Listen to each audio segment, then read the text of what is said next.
Dear student, welcome to your channel physics the knowledge of nature. आज हम crash course start कर रहे हैं नीट 2025 के लिए। इसमें आज पहला चैप्टर 11 का जो यूनिट और मेजरमेंट है हम वो स्टार्ट करेंगे। उसको हम जो है एक माइंड मैप या सिंपल एक वन शॉट की तरह देखेंगे। देखिए, ये जो वन शॉट हम कह रहे हैं, ठीक है, तो इसमें हमने ये क्रैश कोर्स के दो पार्ट, एक है वन शॉट या हम माइंड मैप कहेंगे, जो थ्योरेटिकली हम जो है ना कंसेप्ट को उस चैप्टर से रिलेटेड डिस्कस करेंगे। इसके साथ में हम जो है ना एक और जो है सेशन ऐड करें क्रैश कोर्स में, जो न्यूमेरिकल से रिलेटेड रहेगा। अब देखिए, हमने जो है ना जो वीडियो डिस्कस की थी जिसमें हमने most important topics for all the chapters, okay, ये डिस्कस किया था। तो अगर किसी को एक 100 के आसपास मार्क्स लेना है बचे वाले ये जो 45 डेज है, तो वहां पर हम जो है जो इम्पोर्टेंट जो टॉपिक्स है उनमें से एक 35-40 टॉपिक्स लेकर के हम जो है ना वो टारगेट तक जा सकते हैं, 80 से 100। उसमें कुछ चीजें और ऐड करेंगे तो 100 तक आराम से आप जो है ले सकते हैं। लेकिन अब इसको जो है अचीव जो करना है, अचीव करने के लिए ये जो सारे टॉपिक है इनको हमने, या जो हमको मतलब 100 तक जाना है, अचीव करना है, तो इसके लिए क्रैश कोर्स हमने बता दिया है। ओके, अब इस क्रैश कोर्स को स्टार्ट कर रहे हैं हम। पहला लेक्चर इस क्रैश कोर्स का है जिसमें हम जो है ये जो यूनिट और मेजरमेंट वाला चैप्टर है इसको डिस्कस कर रहे हैं। अब देखिए, ये जो क्रैश कोर्स रहेगा आगे चल के ऐसे हो सकता है कि भी जो थ्योरेटिकली एक्सप्लेनेशन रहेगा हम इंपॉर्टेंट टॉपिक के हिसाब से ही डिस्कस करेंगे। ओके, क्योंकि टाइम कम है, तो उस टाइम के हिसाब से भाई किस टॉपिक के ऊपर क्वेश्चन पूछे हैं उसी टॉपिक को हम जो है डिस्कस कर लेंगे। और उससे रिलेटेड जो और एक सेशन रहेगा जिसमें न्यूमेरिकल हम जो है एक्सप्लेन करेंगे। तो एक वर्कशीट, जो इंपॉर्टेंट क्वेश्चन वाली वर्कशीट हम जो है देंगे, जिसमें से कुछ क्वेश्चन हम खुद कराएंगे। तो हमको जो है ना क्रैश कोर्स में दो सीरीज चलेंगे, एक माइंड मैप या वन शॉट सीरीज आप जिसको कैसे कह सकते हैं, जिसमें थ्योरी रहेगी। ओके, इंपॉर्टेंट जो भी कंसेप्टिव पॉइंट है वो डिस्कस करेंगे। इसके बाद जो दूसरा पार्ट है वो है न्यूमेरिकल्स का। तो न्यूमेरिकल्स में हम जो है ये सेकंड मतलब एज ए सीरीज, आप उसको प्रश्न सीरीज के नाम से कहेंगे, ठीक है। तो प्रश्न सीरीज में हम इंपॉर्टेंट टॉपिक के रिलेटेड जो क्वेश्चंस है उसको डिस्कस करेंगे। अब देखिए, जो important topics for all the chapters in physics जो हमने डिस्कस किया था, उसमें हमने कुछ जो है टॉपिक नहीं लिया, पूरे चैप्टर लिया है। जैसे ये वाला चैप्टर है यूनिट और मेजरमेंट, तो इसमें हमने पूरा चैप्टर डिस्कस किया। हमने बोला कि भाई पूरा चैप्टर पढ़ना है, this is very important chapter, जिससे आपको 2 से 3 क्वेश्चन मिलने के जो है चांसेस है। इसी तरह से हमने बोला कि भाई जो सेमीकंडक्टर वाला चैप्टर है, करंट इलेक्ट्रिसिटी वाला चैप्टर है, केटीजी छोटा चैप्टर है। ओके, तो ये चैप्टर्स हमको पूरे पढ़ने हैं। ओके, केटीजी में क्वेश्चन एक ही आएगा, लेकिन छोटे छोटे टॉपिक है तो कभी इस टॉपिक पे कभी उस टॉपिक पे क्वेश्चन पूछा है। ऐसा पर्टिकुलर एक दो टॉपिक पर ही क्वेश्चन आए ऐसे नहीं है। तो छोटे छोटे टॉपिक है तो उसको अगर हम पूरा पढ़ लेंगे, ओके, तो हमको वो बेनिफिट रहेगा, ठीक है। तो इस तरह से एक 3-4 चैप्टर हमको जो है ना, 4 चैप्टर कम से कम पूरे फुल पढ़ने हैं। बाकी फिर सारे चैप्टर से हमको क्या करना है, जस्ट फ्यू टॉपिक्स, जो इंपॉर्टेंट टॉपिक जिसके ऊपर लास्ट 10 इयर्स में कुछ क्वेश्चंस पूछा है, बस उन टॉपिक के ऊपर कंसंट्रेट करेंगे। कोशिश करेंगे कि 40 एटलीस्ट हम टॉपिक्स को कवर कर लें। फुल चैप्टर तो करेंगे, इन फुल चैप्टर को छोड़ के at least okay around 40 chapters 40 topics का टारगेट रखेंगे। तो आपके जो है ना ये 100 के आसपास मार्क्स जो है पक्के हो जाएंगे, ठीक है। अब देखिए, उसके साथ में मैंने कुछ और चीजें भी बोला था, ओके, वो भी आपको करना है कि भाई आपने जो है जो हमने यूनिक सीरीज बोला है उससे उसमें जो है कुछ ना कुछ क्वेश्चंस आपको मिलेंगे यूनिक सीरीज से। इसी तरह इंपॉर्टेंट फॉर्मूले अगर आप कर लेंगे जो जो चैप्टर से भी सपो जो आसान लगे आपको के जो भी चैप्टर्स उनके फॉर्मूले पूरे कर लेंगे तो डेफिनेटली हम जो है ना स्कोर को बढ़ा सकते हैं। बट एनीवे, इस क्रैश कोर्स का मेन टारगेट है जो हमने इंपॉर्टेंट टॉपिक्स या चैप्टर बोला है, ओके, 3 से 4 फुल चैप्टर और बचे वाले टॉपिक्स जो रहेंगे उनमें से लगभग 40 टॉपिक्स को हम कवर करेंगे। चले हम जो है आगे बढ़ते हैं, क्लास स्टार्ट करेंगे, ठीक है। चले, सबसे पहला हमारा जो चैप्टर था यूनिट और मेजरमेंट। तो देखिए, इसमें सबसे पहला टॉपिक होता है कि फिजिकल क्वांटिटी किसे कहते हैं, ठीक है, या क्लासिफिकेशन ऑफ क्वांटिटीज। तो क्वांटिटीज के दो टाइप रहेंगे, एक रहेगा फिजिकल क्वांटिटी, दूसरे रहेंगे non physical quantity. Physical quantity किसे कहेंगे, ऐसे क्वांटिटीज जिसको हम मेजर कर सकते हैं, ठीक है ना। जिसको हम नाप सकते हैं, तोल सकते हैं, गिन सकते हैं। ओके, तो इंग्लिश में सिंपल है कि भाई मेजर कर सकते हैं, ठीक है ना। सो ऐसे क्वांटिटीज को हम क्या कहेंगे, फिजिकल क्वांटिटीज। ओके, जैसे एग्जांपल है कि भाई लेंथ हम मेजर कर सकते हैं, हाइट मेजर कर सकते हैं, मास मेजर कर सकते हैं, टाइम मेजर कर सकते हैं। So these are called as physical quantities. और ऐसे क्वांटिटीज जिसको हम मेजर नहीं कर सकते हैं, जैसे इमोशंस होते हैं, ओके, गुस्सा है, ओके, खुशी है, गम है, इनको हम मेजर नहीं कर सकते, ठीक है ना। तो ऐसे क्वांटिटीज को हम नॉन फिजिकल क्वांटिटीज कहते हैं। अब देखिए, ये सारी चीजें, बहुत सारा जो है ना एक ओवरव्यू जैसा डिस्कशन रहेगा, चैप्टर आप पढ़ेंगे। उसके बाद डायरेक्ट जो आते हैं वो आते हैं सिस्टम ऑफ यूनिट्स। सो आपको जो है ना मेन जो है एसआई यूनिट पे आने से पहले आपको कुछ सिस्टम्स के बारे में ब्रीफली बोला गया। एक है एमकेएस सिस्टम, सीजीएस सिस्टम और एफपीएस सिस्टम। अलग अलग एरिया जोन के हिसाब से जो है ना ये सिस्टम चले थे, ठीक है। जैसे सीजीएस जो है फ्रेंच में चलता था, ओके। उसके बाद जो है जो एफपीएस है वो इंग्लैंड में चलता था, ठीक है, इंग्लैंड के अतराफ जो भी रहेंगे। बाद में सीजीएस को इम्प्रूव करके मैट्रिक सिस्टम जो है एमकेएस बना है। तो अब ये अलग अलग एरिया में चलते थे, तो अब सब पूरा वर्ल्ड वाइड, ओके, सब जगह एक जैसा सिस्टम हो, तो उसके लिए सिस्टम एसआई यूनिट आया है। ओके, सो एसआई जो सिस्टम है, ओके, उसी में आज हम जो भी यूनिट बोलेंगे, किसी क्वांटिटी को मेजर करेंगे तो इन जनरल हम क्या करते हैं, एसआई यूनिट में ही बोलते हैं। तो अब देखिए ये चीजें चलती रही, तो कुछ ऐसे मतलब क्लासिफिकेशन में एक ऐसी क्लासिफिकेशन भी है जिसमें हम जो है ना फिजिकल क्वांटिटी को एक क्लासिफिकेशन या एक टाइप बोलते हैं कि फंडामेंटल फिजिकल क्वांटिटी। अब क्या है, हम फिजिकल क्वांटिटी पे आ गए, नॉन फिजिकल को हमको कुछ भी पढ़ना नहीं है तो हम उसको हटा दिए, अब हमको पढ़ना फिजिकल क्वांटिटी। अब देखिए जो फिजिकल क्वांटिटी यहाँ पे, so this is we are having physical quantity. तो फिजिकल क्वांटिटी के दो टाइप, ओके, दो टाइप हो गए। एक हो गई फंडामेंटल, ओके, फंडामेंटल, और दूसरी हो गई है, okay, derived physical quantity, derived, ठीक है, इसको मैं यहां लिख दिया हूं। तो ये जो डिराइव्ड क्वांटिटी और फंडामेंटल क्वांटिटी, ये क्लासिफिकेशन होगी फिजिकल क्वांटिटी की। तो अब ये फंडामेंटल किसे कहेंगे, ऐसे फिजिकल क्वांटिटी जो दूसरे पर डिपेंड ही नहीं करती, जैसे मास है, किसी और क्वांटिटी पर डिपेंड नहीं करती, लेंथ किसी और क्वांटिटी पर डिपेंड नहीं करती, टाइम किसी और क्वांटिटी पर डिपेंड नहीं कर सकती, मतलब किसी और क्वांटिटी को लेके उसको डिराइव नहीं कर सकते, सिंपल ये समझ ले। तो ये जो है एक फिक्स कर दिया गया अभी कि कुछ ना कुछ हम जो है ना फिक्स कर देंगे कौन से जो है फंडामेंटल क्वांटिटीज है। तो यहाँ पे आप अगर देखेंगे, so there are 7 fundamental quantities. तो उसमें आता है mass, length, time, temperature, current, amount of substance, luminance of intensity. तो ये आपको जो है ना 7 फंडामेंटल क्वांटिटीज है। धीरे धीरे वो ऐड करते गए, ठीक है ना, मतलब ऐसा नहीं कि डायरेक्टली जो है वो फिक्स हो गए। पहले सिंपली जो है ना, जैसे मैकेनिक्स आप पढ़ेंगे, ओके, तो मैकेनिक्स में क्या होता है कि we are having only this 3, okay, mainly 3 जो है ना ये यूज होते हैं।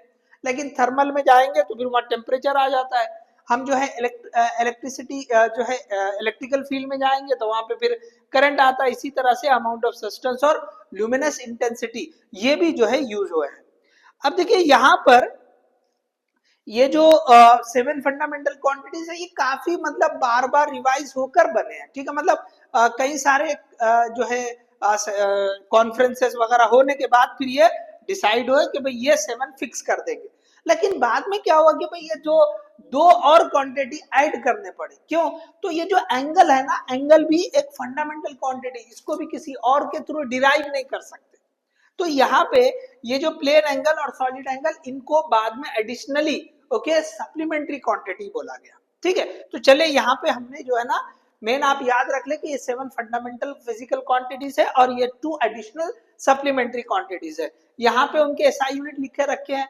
मास के लिए किलोग्राम है, लेंथ के लिए मीटर, टाइम के लिए सेकंड, टेम्परेचर के लिए केल्विन, ओके, डिग्री सेल्सियस नहीं है, kelvin is the SI unit, current के लिए एम्पियर, अमाउंट ऑफ सब्सटेंस के लिए मोल, ल्यूमिनस इंटेंसिटी इसके लिए कैंडेला। इसी तरह उनके यहाँ सिंबल लिखे हैं, ओके, और यहाँ पे उनकी डायमेंशन लिखे हैं। अब देखो हम ये माइंड मैप या जस्ट हम briefly, okay, within 1 hour जो है हम ये पूरा चैप्टर सीखना चाह रहे, पढ़ना चाह रहे। तो डायमेंशन सिंपली क्या है कि कोई भी क्वांटिटी, जब हम फिजिकल क्वांटिटी लिख रहे हैं तो उसमें जो फंडामेंटल क्वांटिटी आती है उसकी पावर, ओके, उसको हम जो है ना डायमेंशन बोलते हैं। जैसे यहाँ m की पावर 1 मतलब कुछ नहीं लिखा, मतलब 1 लिखा, और इस तरह ब्रैकेट में लिखते हैं तो वो हो जाता है उसका डायमेंशनल फॉर्मूला। तो हम शॉर्ट में जैसे ये मास का डायमेंशनल फार्मूला, ये लेंथ का डायमेंशनल फार्मूला, इस तरह से सभी के इन फंडामेंटल क्वांटिटीज के डायमेंशनल फार्मूले लिखे हैं। और ये जो दो है प्लेन एंगल और सॉलिड एंगल, इनकी डायमेंशन नहीं होती है, इसलिए सिंपल लिखा है नो डायमेंशन। तो पहले इसमें सिंपल आपको 7 फंडामेंटल फिजिकल क्वांटिटीज, ओके, उनके यूनिट्स, उनके डायमेंशन पता होने चाहिए। उसके बाद जो दो एडिशनल है प्लेन और सॉलिड एंगल, वो आप जो है वो भी याद रखिए। तो देखो प्लेन एंगल के लिए जो यूनिट आती है वो रेडियन, और सॉलिड एंगल के लिए स्टेरेडियन। अब देखो जनरली हम एंगल के लिए डिग्री यूज करते हैं, तो degree is not the SI unit, degree is the practical unit, radian is the SI unit. तो यहां पर ये जो है प्लेन के लिए रेडियन और जो है सॉलिड एंगल के लिए स्टेरेडियन, तो ये उसके सिंबल, ये उसके यूनिट, इसकी डायमेंशन नहीं होती है। अब देखिए एक और बात आप जो है फिजिकल क्वांटिटी से रिलेटेड याद रख सकते हैं, या मैंने यहाँ पे टाइप बता दिया हूं। अब थोड़ा सा हम आगे बढ़ते हैं, ओके। देखिए यहाँ पर ये जो मैंने Q is equal to N U, physical quantity को हम Q से डिनोट करते हैं। तो कोई भी अगर आप फिजिकल क्वांटिटी लिखेंगे, जैसे आप लेंथ मेजर कर रहे हैं, तो किसी ने पूछा कितनी है भैया लेंथ, तो आपने बोला 4 मीटर, क्या बोला है 4 मीटर, लेंथ आपने लिखा, लेंथ इज इक्वल टू कितनी लिखा है 4 मीटर।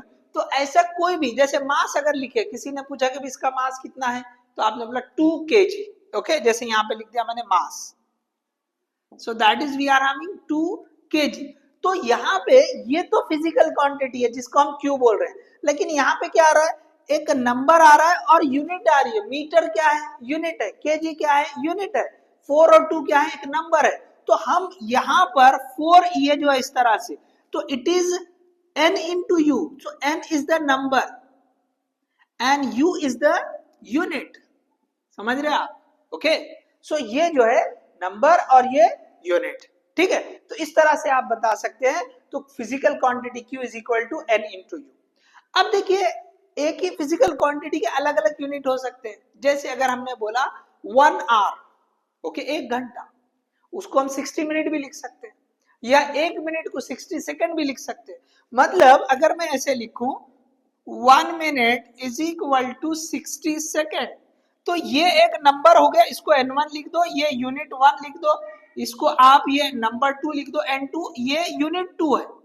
तो n1 u1 is equal to n2 u2, मतलब ये n into u it is a constant. ये कैसा रहेगा, this will B a constant, मतलब ये बदलने वाला नहीं है। 1 मिनट बोले या 60 सेकंड बोले, it is A same value, तो हम इसको क्या कह सकते हैं, कांस्टेंट। मतलब यहां मैं लिख सकता हूं this q is equal to this n1 u1 या simply nu is equal to n2 u2, this is a constant value, okay, it is a constant value.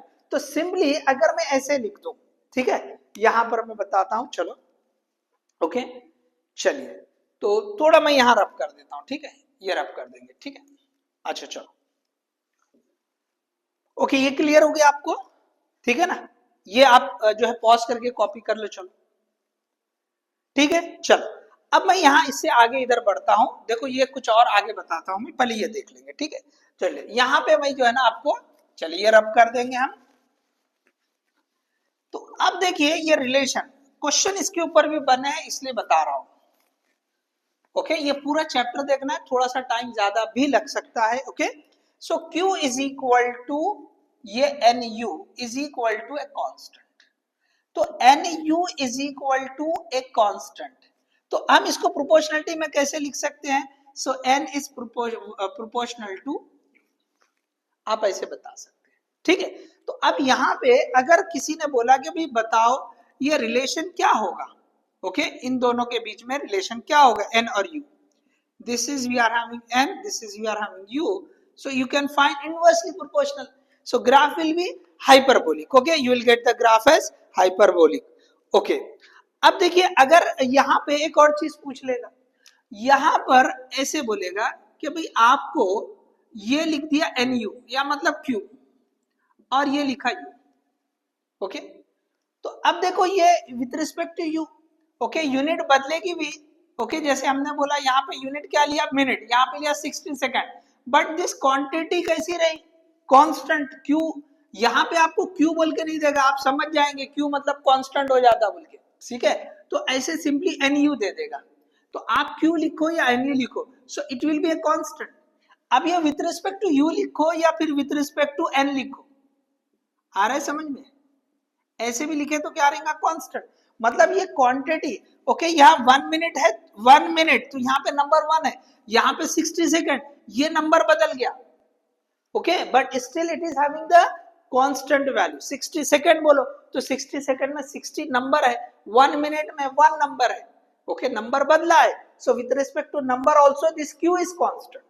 तो इस तरह से आपको ये जो है ना ग्राफ पूछ सकता है, ठीक है, तो यहाँ पे आप जो है ना ये इस तरह चेक कर ले सकते हैं, ठीक है, तो आप चाहे तो ये वाला ग्राफ, ओके, ऐसा भी हो सकता है ना, भी उल्टा भी दे सकता है, कोई ये ना सोचे कि भाई इधर अगर यू आ गया और इधर एन रहा तो क्या होगा, so still it is inversely proportional एक दूसरे के साथ, तो स्टिल हाइपरबोलिक ग्राफ मिलेगा आपको, ठीक है, तो आई थिंक आपको ये समझ में आ गया है कि ये जो फिजिकल क्वांटिटी है, ओके, तो अगर यूनिट बदलेगी तो भी वो फिजिकल क्वांटिटी नहीं बदलती है, ओके, यूनिट बदलने से फिजिकल क्वांटिटी नहीं बदलती है, 1 मिनट बोले या 60 सेकेंड बोले, वन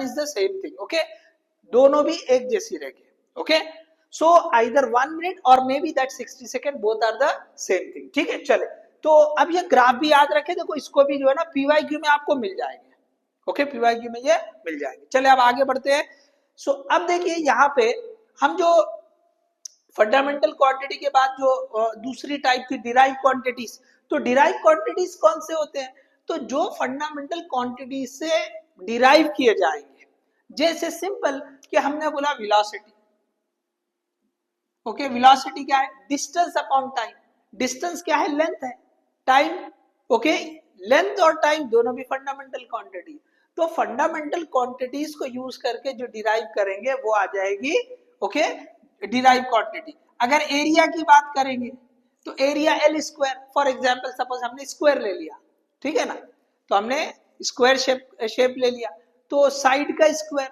ठीक है, साइड क्या, दैट इज लेंथ ओनली, तो यहाँ पे लेंथ का स्क्वायर, ठीक है, इस तरह से आ जाएगी, तो ऐसे बहुत सारे हैं, फोर्स ले सकते हैं, एक्सेलरेशन ले सकते हैं, आप वर्क ले सकते हैं, एनर्जी ले सकते हैं, पावर ले सकते हैं, आपको एक लंबी लिस्ट मिल जाएगी डिराइव क्वांटिटीज की, ठीक है, मोमेंटम ले सकते हैं, एंगुलर मोमेंटम ले सकते हैं, टॉर्क ले सकते हो, ओके, इलेक्ट्रिक फील्ड ले सकते हो, मैग्नेटिक फील्ड ले सकते हो, चार्ज ले सकते हो, ओके, आप ऐसे कई सारे quantities, that is nothing but the derive quantities. तो ये आपने जो है ना एकदम बेसिक जो था वो हमने कंप्लीट कर लिया कि भाई जो है फिजिकल क्वांटिटीज के दोनों type, fundamental and derive, fundamental में 7 फंडामेंटल्स और उसके साथ जो है 2 सप्लीमेंट्री, फिजिकल क्वांटिटी का formula Q is equal to N into U, ये एक कांस्टेंट होता है, इनके बीच में ग्राफ किस तरह का बनेगा, और यहाँ पे इस एग्जांपल के थ्रू आप उसको अच्छे से याद रख सकते हैं कि NU it is a constant value या Q it is a constant value. अब देखिए इसके साथ में लास्ट पॉइंट जो बचा है इसमें, ओके, ये यूनिट से रिलेटेड, वो है कि भाई कुछ जो फंडामेंटल क्वांटिटीज होते हैं, ओके, तो वो जो है जैसे हम जो यूनिट यूज करते हैं तो कुछ यूनिट्स प्रैक्टिकल होते हैं, जैसे एंगल के लिए हम क्या करते हैं, तो डिग्री यूज करते हैं, ओके, मास अगर ज्यादा है, ओके, जैसे हमको जो है ना राइस लेकर आना है, ओके, प्रोग्राम में फंक्शन है, तो हम क्या करेंगे, अभी राइस ज्यादा लग रहे हैं हमको, तो हम केजी में नहीं बोलेंगे, हम क्या बोलेंगे, क्विंटल में बोलेंगे कि भाई 2 क्विंटल या 4 क्विंटल आप जो है हमको राइस चाहिए, ठीक है। इसी तरह से जो है कुछ जगह पे जो लेंथ होती है ना वो फीट में यूज मेजर करते हैं, ओके, जैसे आज अपने एरिया में जो जैसा बहुत सारी जगह पे ये होता है कि भाई प्लॉट का जो साइज होता है, ठीक है ना, तो उसको हम क्या बोलते हैं 30/40, 40/60 जो भी लेंगे, so those are in feet. अलग अलग एरिया में कहीं पे यार्ड यूज किया जाता है, कहीं पे गज यूज किया जाता है, so that is practical unit. इसी तरह से हम जो है ना अगर टाइम स्पैन ज्यादा है, ओके, तो महीना, साल, इस तरह से भी हम यूज करते हैं। इसी तरह से जो वॉल्यूम है, ओके, वॉल्यूम मीटर क्यूब के बजाय बहुत कॉमनली हम लीटर यूज करते हैं, जैसे दूध ले रहे हैं 1 लीटर 2 लीटर, ऑयल लेकर आना है तो 1 लीटर, हाफ लीटर, 2 लीटर ऐसे बोलते हैं। सो ये जो है ना हमारे प्रैक्टिकल क्वांटिटीज है, प्रैक्टिकल यूनिट्स है, सॉरी। एटीएम प्रेशर का यूनिट पास्कल है, लेकिन बहुत सारी जगह पे जो है ना एटीएम यूज किया जाता है, एटमॉस्फेरिक प्रेशर। ठीक है, चले अब ये जो है ना जो भी है, ओके, तो ये हमने सब प्रैक्टिकल यूनिट्स लिखे। इसी तरह से सब स्मॉल यूनिट्स, स्मॉल यूनिट जैसे फर्मी, ओके, हम जो है ना न्यूक्लियस में, ओके, तो न्यूक्लियस का रेडियस जो है ना फर्मी में होता है। फर्मी मतलब it is small unit of length, okay, 10⁻⁻15 metre. क्या होगा ये? 10⁻⁻15 मीटर। तो ये है हमारा ये 10⁻⁻15 मीटर। खाली 10⁻⁻15 नहीं, उसको फेम्टो बोलते हैं। Okay, if you are having 10⁻⁻15 that is femto. लेकिन यहाँ पे फर्मी, फर्मी मतलब it's a unit of length. Okay, इसी तरह एंगस्ट्रॉम यूनिट आपको पता है 10⁻⁻10 मीटर को बोला जाता है। ठीक है, 10⁻⁻10 मीटर। और उसके बाद माइक्रोन, ओके, सो माइक्रोन जो है ये 10⁻⁻6 मीटर। चलिए आपको एक टास्क दे रहे हैं, ओके, एक छोटा सा होमवर्क। चलिए यहां तक आपने कंप्लीट कर लिया, यहां पे मैं लिखता हूं। चलो ठीक है, आपको होमवर्क क्या करना है, देखिए मैंने यहाँ पे स्मॉल लेंथ लिख दी है, तो जो लार्ज लेंथ होती है, ओके, जैसे लाइट ईयर, आपको इसकी वैल्यू टेक्स्ट में से ढूंढ के लिखना है। ठीक है, तो आप थोड़ा सा जो है आपको भी समझ में आएगा। तो ये क्या है, okay, large unit of length, large unit of length, astronomical unit, astronomical unit. और तीसरा है पार सेकेंड, पैरालैक्टिक सेकेंड ऐसा रहेगा। अब इसके वैल्यूज को याद रखें। लाइट ईयर किसको बोलते, चलो बोलते चलता हूं मैं। देखो एक साल में लाइट जितना डिस्टेंस ट्रैवल करती है उसे लाइट ईयर कहते हैं। एस्ट्रोनॉमिकल यूनिट अर्थ और सन का जो एवरेज डिस्टेंस है उसे हम जो है एस्ट्रोनॉमिकल यूनिट कहते हैं। पार सेकेंड, अब देखिए ये थोड़ा सा जो है कंसेप्ट समझने के लिए थोड़ा लेंदी है। तो ये जो है ना एक हम जो एंगल बनाते हैं, ठीक है ना, ऐसा किसी, ओके, किसी प्लैनेट से हम जो है ना जैसे स्टार को देख रहे हैं, तो उसको देख रहे हैं, तो ये एंगल जो रहता है ना 1 डिग्री, ओके, 1 डिग्री के बजाय, ओके, जैसे हम जो ये लिखते हैं कि भाई ऐसा बताते हैं ना भाई, so this is we are having angle degree, तो ये लगभग 30 है। छोटे से छोटा बता दिया हमने, सपोज ये 5 डिग्री। इसी तरह से ये छोटा और करके 1 डिग्री कर दिया, तो 1 डिग्री के फिर 60 पार्ट्स हो जाएंगे 1 मिनट। ओके, इस 1 डिग्री बहुत छोटा, देखो ये बहुत छोटा ले लिया हमने, बताने के लिए बोल रहे हैं दिस इज 1 डिग्री, उसके 60 पार्ट हो जाएंगे। ठीक है, उसी तरह से 1 मिनट के फिर 60 पार्ट होंगे, 60 सेकेंड, तो 1 सेकंड का एंगल बनना चाहिए। ठीक है, तो एनीवे आप इसमें इस डिटेल में ना जाइए। पहले बहुत पहले ओल्ड जो है पीवाईक्यूज में क्वेश्चन मिले हैं, लेकिन अभी रिसेंटली इनको बिल्कुल भूल गए, समझ लीजिए 80 वाले, मतलब कुछ इससे रिलेटेड क्वेश्चन नहीं आ रहे। लेकिन फिर भी पॉसिबिलिटी ये बन सकती है कि कई सारी जगह पे ये पार सेकंड, ओके, अलग अलग टाइम की यूनिट देख के पूछता है कि भाई इनमें से कौन सा यूनिट टाइम का नहीं है। अब ये पार सेकंड, सेकंड को देख के हमको लगता है कि टाइम का यूनिट है। इसी तरह यहाँ पे लाइट ईयर, ये भी हमको लगता है कि टाइम का यूनिट ईयर होने से। ठीक है, सो बस आप इसको जो है देख ले। सो आई थिंक मैंने तकरीबन चीजें जो है ना जो आपको यूनिट से रिलेटेड पहला जो पोर्शन है वो हमने कंप्लीट कर लिया है। ठीक है, अब इसके बाद आगे बढ़ते हैं जो है डायमेंशंस। ठीक है, अब डायमेंशन में देखो ये थोड़ा सा आपको वर्क ज्यादा करना पड़ेगा। ठीक है, क्योंकि डायमेंशन पूरे अगर हम बताते बैठेंगे तो फिर तो ये टाइम बहुत ज्यादा लगेगा। ठीक है, चलो तो आप पॉज करके कॉपी कर लेते हैं। ठीक है, चल आगे बढ़ेंगे हम।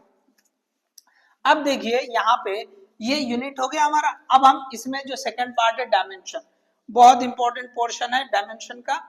अब इस पे क्वेश्चन यूनिट पे कैसे बनेंगे, ओके, तो बहुत मतलब जैसे यूनिट आपको डायरेक्टली पूछ सकता है।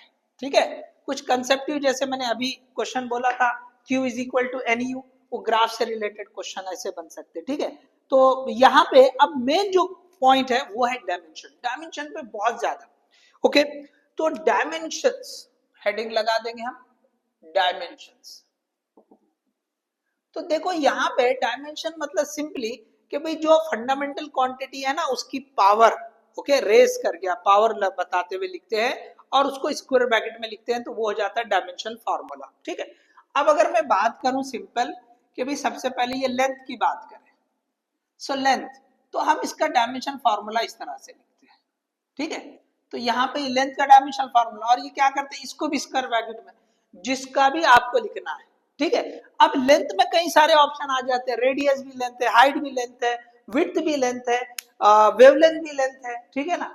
ऐसे जो भी आप देखेंगे, सरकमफेरेंस भी लेंथ है, ठीक है। तो ऐसे आप कई सारे आप इसके लिए ये कर सकते हैं। दूसरा अगर मैं एरिया बोलूं, तो एरिया क्या होता है, लेंथ इंटू लेंथ, तो length into length, okay, length into length, तो ये क्या हो जाएगा, एल की पावर वन, एल की पावर वन मतलब ये एल की पावर टू हो जाएगा, ठीक है। तीन चार एग्जांपल बताता हूं मैं। अच्छा चलो मास के लिए भी बोल देता हूं मैं, ये लिख दिया मैंने मास। तो मास के लिए सिंपली ये फंडामेंटल क्वांटिटी है, तो एम की पावर या वन लगाए या ना लगाए चलेगा, ठीक है। इसी तरह अगर हमने वेलोसिटी की बात की, ओके, चलो यहाँ पे मैं लिखता हूँ वेलोसिटी या स्पीड, वेलोसिटी या स्पीड दोनों के लिए एक जैसा आएगा डायमेंशनल फॉर्मूला। तो यहाँ पे लिख दिया मैंने, वेलोसिटी को हम जो है v से डिनोट करते हैं, तो चलो ये v बोल के लिख दिया। तो वेलोसिटी का बेसिक फॉर्मूला क्या बनता है, तो इस डिस्टेंस डिवाइड बाय टाइम। तो यहाँ पे ये जो ना डिस्टेंस के लिए भी आएगा, डिस्प्लेसमेंट के लिए भी आएगा, जैसे मैंने बोला वेवलेंथ बोल दिया, रेडियस बोला है, डायमीटर बोला है, सारी चीजें लेंथ में ही आएगी, ठीक है। तो यहाँ पे आप क्या लिखेंगे, लेंथ डिवाइड बाय ये टाइम। तो लेंथ के लिए या डिस्टेंस के लिए डायमेंशन क्या होती है, एल, टाइम के लिए टी। तो आप इसको L1, ये नीचे ऊपर आके आएगा -1, इस तरह से लिख सकते हैं। इसी तरह अगर आप बात करेंगे फोर्स की, फोर्स, फोर्स को हम F लिखेंगे, ठीक है। तो डायमेंशन फॉर्मूला फॉर F, तो यहाँ पे पहले क्या करें आप, फोर्स का बेसिक फॉर्मूला ये लिखेंगे हम, मास इनटू एक्सेलरेशन। अच्छा यहाँ पे मैं एक्सेलरेशन भी बता देता हूँ साथ में, एक्सेलरेशन ये ए लिख दिया हमने। तो एक्सेलरेशन का फॉर्मूला क्या होता है, चेंज इन वेलोसिटी, मतलब वेलोसिटी डिवाइड बाय टाइम। तो अभी आपने यहाँ डायमेंशन अगर इसकी बात की, तो डायमेंशन अगर हम इसके लिख रहे हैं, ओके चलो यहाँ पे ऐसे बताते हैं। So dimension of A is equal to dimension of velocity divide by dimension of time. तो डायमेंशन ऑफ वेलोसिटी क्या है, L1t - 1 है, नीचे फिर से t है। तो आप क्या करेंगे, इसको ऊपर लेके जाएंगे, तो dimension of A is equal to L1t - 2 हो जाएगा, ये ऊपर जाके, ठीक है। तो इस तरह से आप वर्कआउट कर सकते हैं। एक और एग्जांपल बता के रुकता हूं मैं। So dimension of force is equal to dimension of mass, that is m, और डायमेंशन ऑफ एक्सेलरेशन अभी लिखा हमने L1, okay, t - 2, L1 t - 2, तो ये बन जाएगा आपका m1 L1 t - 2। तो इस तरह से हम जो है ना डायमेंशंस पता कर सकते हैं। तो देखिए ये हमने जो है ना इस तरह से कुछ मैंने एग्जांपल बताए, आपको ऐसे जो है ना बहुत सारे एग्जांपल, हर चैप्टर में जो भी फिजिकल क्वांटिटी आती है या कांस्टेंट आता है, उसके लिए आपको वर्कआउट करना है। कांस्टेंट कैसे, चलो एक कांस्टेंट भी बताता हूं मैं। चलो यहाँ पे लिखते हैं हम gravitational constant, okay, gravitational constant, ठीक है। अब ग्रेविटेशनल कांस्टेंट जी, यूनिवर्सल ग्रेविटेशनल कांस्टेंट। तो अब देखो ये जो इसके लिए हम फॉर्मूला पता करेंगे, तो हमको ग्रेविटेशनल फोर्स का फॉर्मूला पता होना। तो क्या लिखते हैं हम, G m1 m2 divide by r square. तो यहां से हमको G की डायमेंशन लिखने हैं, तो G की dimension is equal to dimension of force, dimension of r square divide by dimension of m1 और डायमेंशन m2। तो ये सिंपली m1 m2 दोनों मास ही है, तो हम क्या लिखेंगे, m लिख देंगे, डायरेक्टली पता है। तो अब इसको आप वर्कआउट कर लो, इसको आप वर्कआउट कर लो। तो इस तरह से आप जो है ना कांस्टेंट की भी डायमेंशन पता कर सकते हैं। तो सब के सब याद रखना जरूरी नहीं है, उनके फॉर्मूले अगर पता है तो आप डायमेंशन को फाइंड कर सकते हैं। कैसे, चलो यहाँ आगे बताते हैं। दिस G की डायमेंशन जो हो जाएगी, डायमेंशन ऑफ फोर्स अभी हमने पढ़ा m1 L1 t - 2, इसके साथ में r रेडियस है, तो उसका स्क्वायर मतलब l का स्क्वायर हो जाएगा। यहाँ पे लेंथ की डायमेंशन, ओके, रेडियस क्या है, लेंथ, तो उसका स्क्वायर है, तो हम l स्क्वायर लिख देंगे। समझ में आ रहा है ना, r रेडियस है, रेडियस मतलब लेंथ, लेंथ की पावर 2 लगा देंगे, ठीक है, डिवाइड बाय यहाँ पे m2 हो जाएगा, ठीक है, m स्क्वायर, उसको यहाँ हम जनरली क्या बोलते हैं, 1 2 ऐसे टर्म से बोलते हैं, ठीक है। तो अब देखो ये ऊपर जाके -2 हो जाएगा, 1 - 2 मतलब m की पावर -1, l की पावर ये 3 हो जाएगा, t की पावर यहाँ पे ये -2 हो जाएगा। So this will be the dimension of the gravitational constant, universal gravitational constant. तो ऐसे आप electrostatic constant, permeability, permittivity, okay, और भी जो कांस्टेंट हो गए आप उसको वर्कआउट कर सकते हैं, ओके। तो इस तरह से देखो ये जो है मैंने फिर भी थोड़ा सा आपको एक आइडिया दे दिया है कि किस तरह से हम डायमेंशन पता कर सकते हैं। तो अब जो ये डायमेंशन के हिसाब से जो क्वांटिटीज होते हैं उसमें 4 टाइप बन जाते हैं। एक कि भाई डायमेंशनल वेरिएबल, ओके, और डायमेंशनल कांस्टेंट। इसी तरह से ऐसे क्वांटिटीज भी होते हैं जिसकी डायमेंशन ही नहीं होती, जैसे हमने अभी पढ़ा था supplementary quantities, okay, angle, plane angle, solid angle, okay, इनकी डायमेंशन नहीं होती। इसी तरह से कुछ कांस्टेंट भी होते हैं जिनकी डायमेंशन नहीं होती। चले मैं इसको भी बताता हूं, पहले पॉज करके कॉपी कर लो, ठीक है। चलो अब आगे बढ़ते हैं। देखो इसके तो डायमेंशन बहुत ज्यादा इंपॉर्टेंट है, इसके ऊपर क्वेश्चन बनने के बहुत ज्यादा चांसेस रहते हैं, ठीक है। तो एक ये समझ ले कि भाई अगर 2 क्वेश्चन पूछ रहा है तो बहुत ज्यादा चांसेस होते हैं कि डायमेंशन वाले टॉपिक से एक क्वेश्चन आ जाए और एक क्वेश्चन आपको इंस्ट्रूमेंट से रिलेटेड आ जाए, ठीक है। तो यहां पर अब देखिए कि 4 चीजें हो जाएगी आपके पास। एक हो जाएगा डायमेंशनल वेरिएबल, डायमेंशनल वेरिएबल मतलब ऐसे फिजिकल क्वांटिटी जिसकी डायमेंशन होती है लेकिन दे आर वेरी, ओके। जैसे हम बोले लेंथ, भाई लेंथ हमने बोला 5 मीटर, भाई 6 मीटर भी हो सकती है, ठीक है ना। डिस्टेंस आप ले रहे हैं 5 मीटर ट्रैवल किया, 6 मीटर भी हो सकता है, वेरिएबल क्वांटिटी है, ठीक है। तो ये जो है ना ऐसे जो भी क्वांटिटीज रहेंगे, ओके, तो ये जो है वेरिएबल आप ले सकते हैं। किसी केस में 5 मीटर, किसी केस में 10 मीटर, किसी केस में 100 मीटर। वेलोसिटी की बात करेंगे तो कभी 5 मीटर पर सेकंड, कभी 10 मीटर पर सेकंड। समझ में आ रहा है? तो ये जो है ना वेरिएबल्स, तो ऐसे वेरिएबल जिनकी डायमेंशन होती है, ओके। तो यहाँ पे क्या ले लेंगे आप, लेंथ ले लेंगे, मास ले लेंगे, ठीक है ना। ये जो रहेंगे आपको लेंथ, मास, वेलोसिटी, ओके। इसी तरह से फोर्स, मोमेंटम, ऐसे पूरे जितने क्वांटिटी बहुत सारे आपको एक लाइन लग जाएगी, ठीक है। उसके बाद दूसरा डायमेंशनल कांस्टेंट, डायमेंशनल कांस्टेंट ऐसे कांस्टेंट जिसकी डायमेंशन होती है लेकिन उनकी वैल्यू कांस्टेंट हो। जैसे हम अगर किसी की बात करेंगे, जैसे प्लैंक्स कांस्टेंट है, ग्रेविटेशनल कांस्टेंट है, इसकी वैल्यू फिक्स है, इसकी वैल्यू बदलेगी क्या? नहीं बदलेगी। पूरे यूनिवर्स में ग्रेविटेशनल कांस्टेंट की वैल्यू एक जैसी, वो बदलेगी नहीं, ठीक है। या किसी भी सिचुएशन के हिसाब से अगर देखेंगे, ओके, ऐसा हो सकता है कुछ कांस्टेंट सिचुएशन में बदले, ओके। सो एनीवे ये जो है ना ऐसे कांस्टेंट, ओके, जिसकी डायमेंशन होती है, ओके, जिसकी डायमेंशन होती है। बोल्ट्जमैन कांस्टेंट है, स्टीफन कांस्टेंट है, तो कई सारे आपको कांस्टेंट मिल जाएंगे, ठीक है। या आपको यूनिवर्सल गैस कांस्टेंट है, ठीक है। तो इसकी डायमेंशन रहेगी, डायमेंशन रहेगी। तो यहाँ पे एग्जांपल क्या लिख सकते हैं आप, gravitational constant, electrostatic constant, electrostatic, Stefan constant.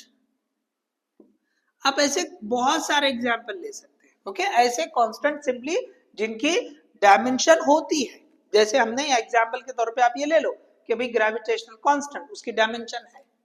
तीसरा होता है dimension less variable, dimension less variable, dimension less variable. अब इसमें क्या होगा, ऐसे वेरिएबल जिसकी डायमेंशन नहीं होती है, ऐसे फिजिकल क्वांटिटी जिसकी डायमेंशन नहीं होती है।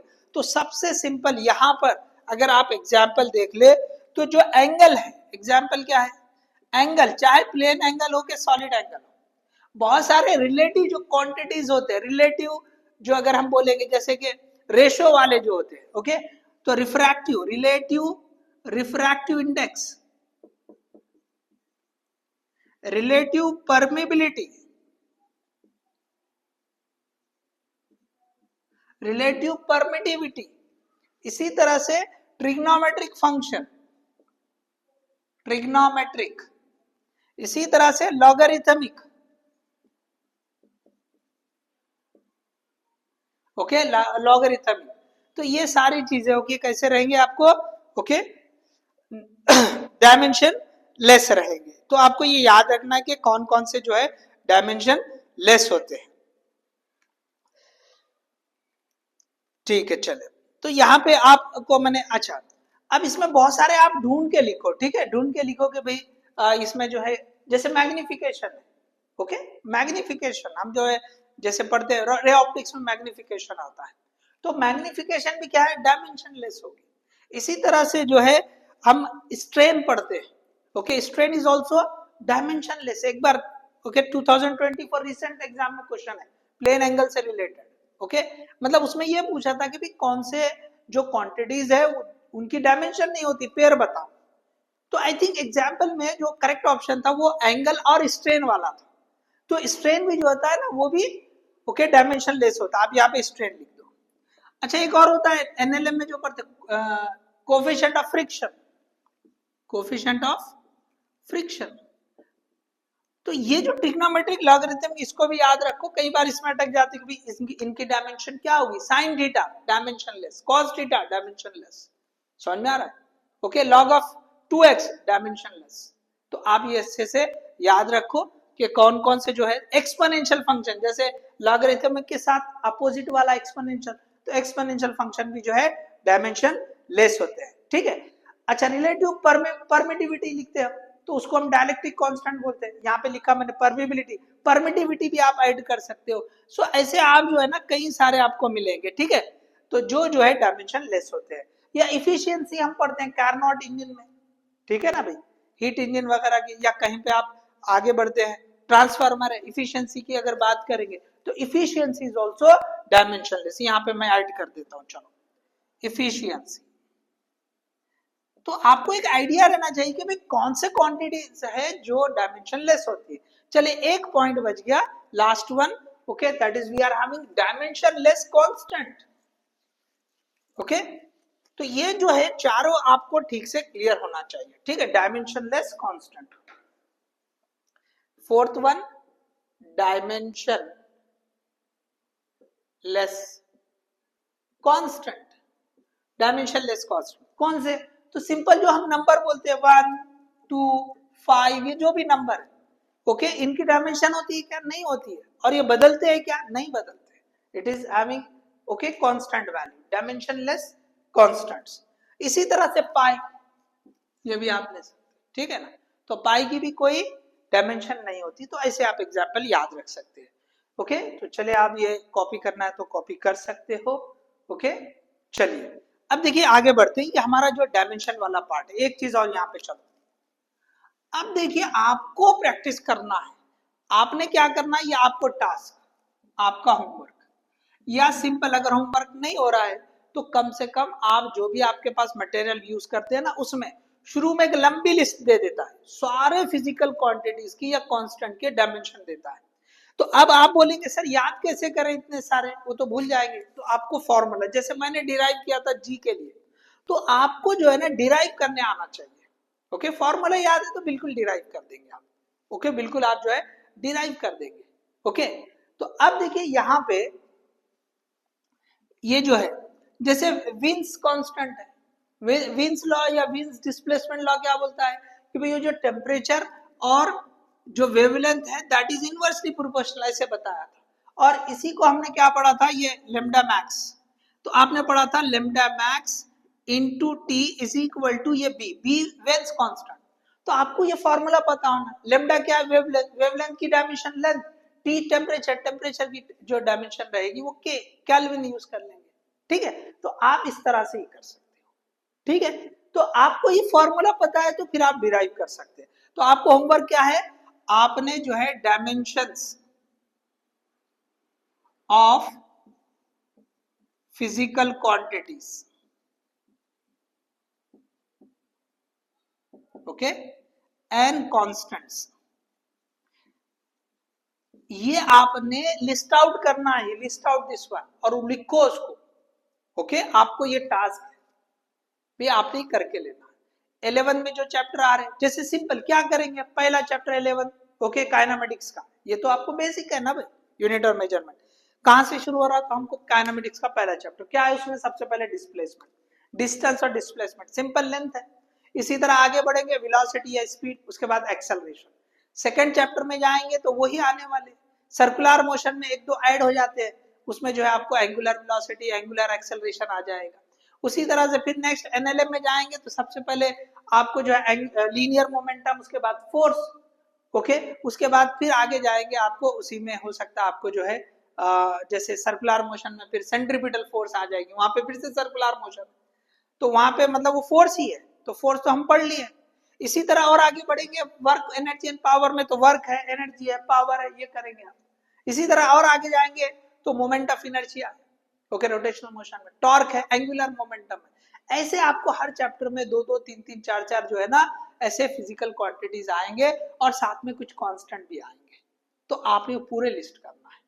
अगर नहीं है तो रेडीमेड किसी मटेरियल से आप लें और उसको समझे, उनमें से कुछ एक एग्जांपल लेके प्रैक्टिस करें, तो क्वांटिटीज भी और कांस्टेंट भी, ये आपको टास्क। फिर क्या पूछता है क्वेश्चन इसमें और कैसा बनता है, किन क्वांटिटीज की डायमेंशन एक जैसी है। जैसे अगर एग्जांपल देखें, मैं आपको बोलता हूं कि सिंपली देखो जो वर्क डन है, work done same as energy हो जाए, दोनों की डायमेंशन सेम। इसी तरह से अगर डायमेंशनल फॉर्मूला देखेंगे टॉर्क, वो भी सेम आएगा, वर्क की डायमेंशन, टॉर्क की डायमेंशन, एनर्जी की डायमेंशन सेम होती है। समझ में आ रहा है? तो ऐसे आपको जो है ना देखने हैं कि भाई ऐसे कौन से पेयर बनते हैं जिनकी डायमेंशन सेम आती है। तो आप जो है ना जस्ट प्रैक्टिस करो, कुछ क्वेश्चंस देखो, ओके, मटेरियल से आप क्वेश्चंस देखो कि उसमें बता रहा है कि भाई इनमें से किसकी डायमेंशन सेम है। कभी उल्टा पूछता है कि बताओ इनमें से किसकी डायमेंशन सेम नहीं है, ओके, कौन से ऑप्शन में, तो 3 ऑप्शन में डायमेंशन सेम वाले बताएगा, तो रेडीमेड आपको मिल गया कि ये जो 3 ऑप्शन है इनमें जो है ना डायमेंशन सेम आ रही है, उसको आप याद रखो, ओके। तो ये जो है ना इस तरह के क्वेश्चन डायरेक्ट डायमेंशन पूछ सकता है, दूसरा किसकी सेम आती है डायमेंशन या किसकी सेम नहीं है, ये वाला क्वेश्चन इससे पूछ सकता है, ठीक है। अब इसके बाद जो है डायमेंशन एनालिसिस है, ओके, डायमेंशन एनालिसिस। अब डायमेंशन एनालिसिस में क्या होता है कि 3 एप्लीकेशन डिस्कस की है जिसके ऊपर क्वेश्चन बन सकता है, तो यहां पे हम पहले लिस्ट आउट कर देंगे, ओके। डायमेंशन एनालिसिस पे चले जाएंगे, चलिए अगर आप ये कॉपी कर लिए है। अच्छा, इसमें 1-2 चीज और ये कर सकते हैं, जैसे एक पॉइंट आप ऐड करो, ये ग्रेडियंट वाला, तो अगर उसने बोला वेलोसिटी ग्रेडियंट या प्रेशर ग्रेडियंट, देखो थोड़ा सा चेंज जो होते हैं ना कुछ क्वेश्चन, वो भी देख लो।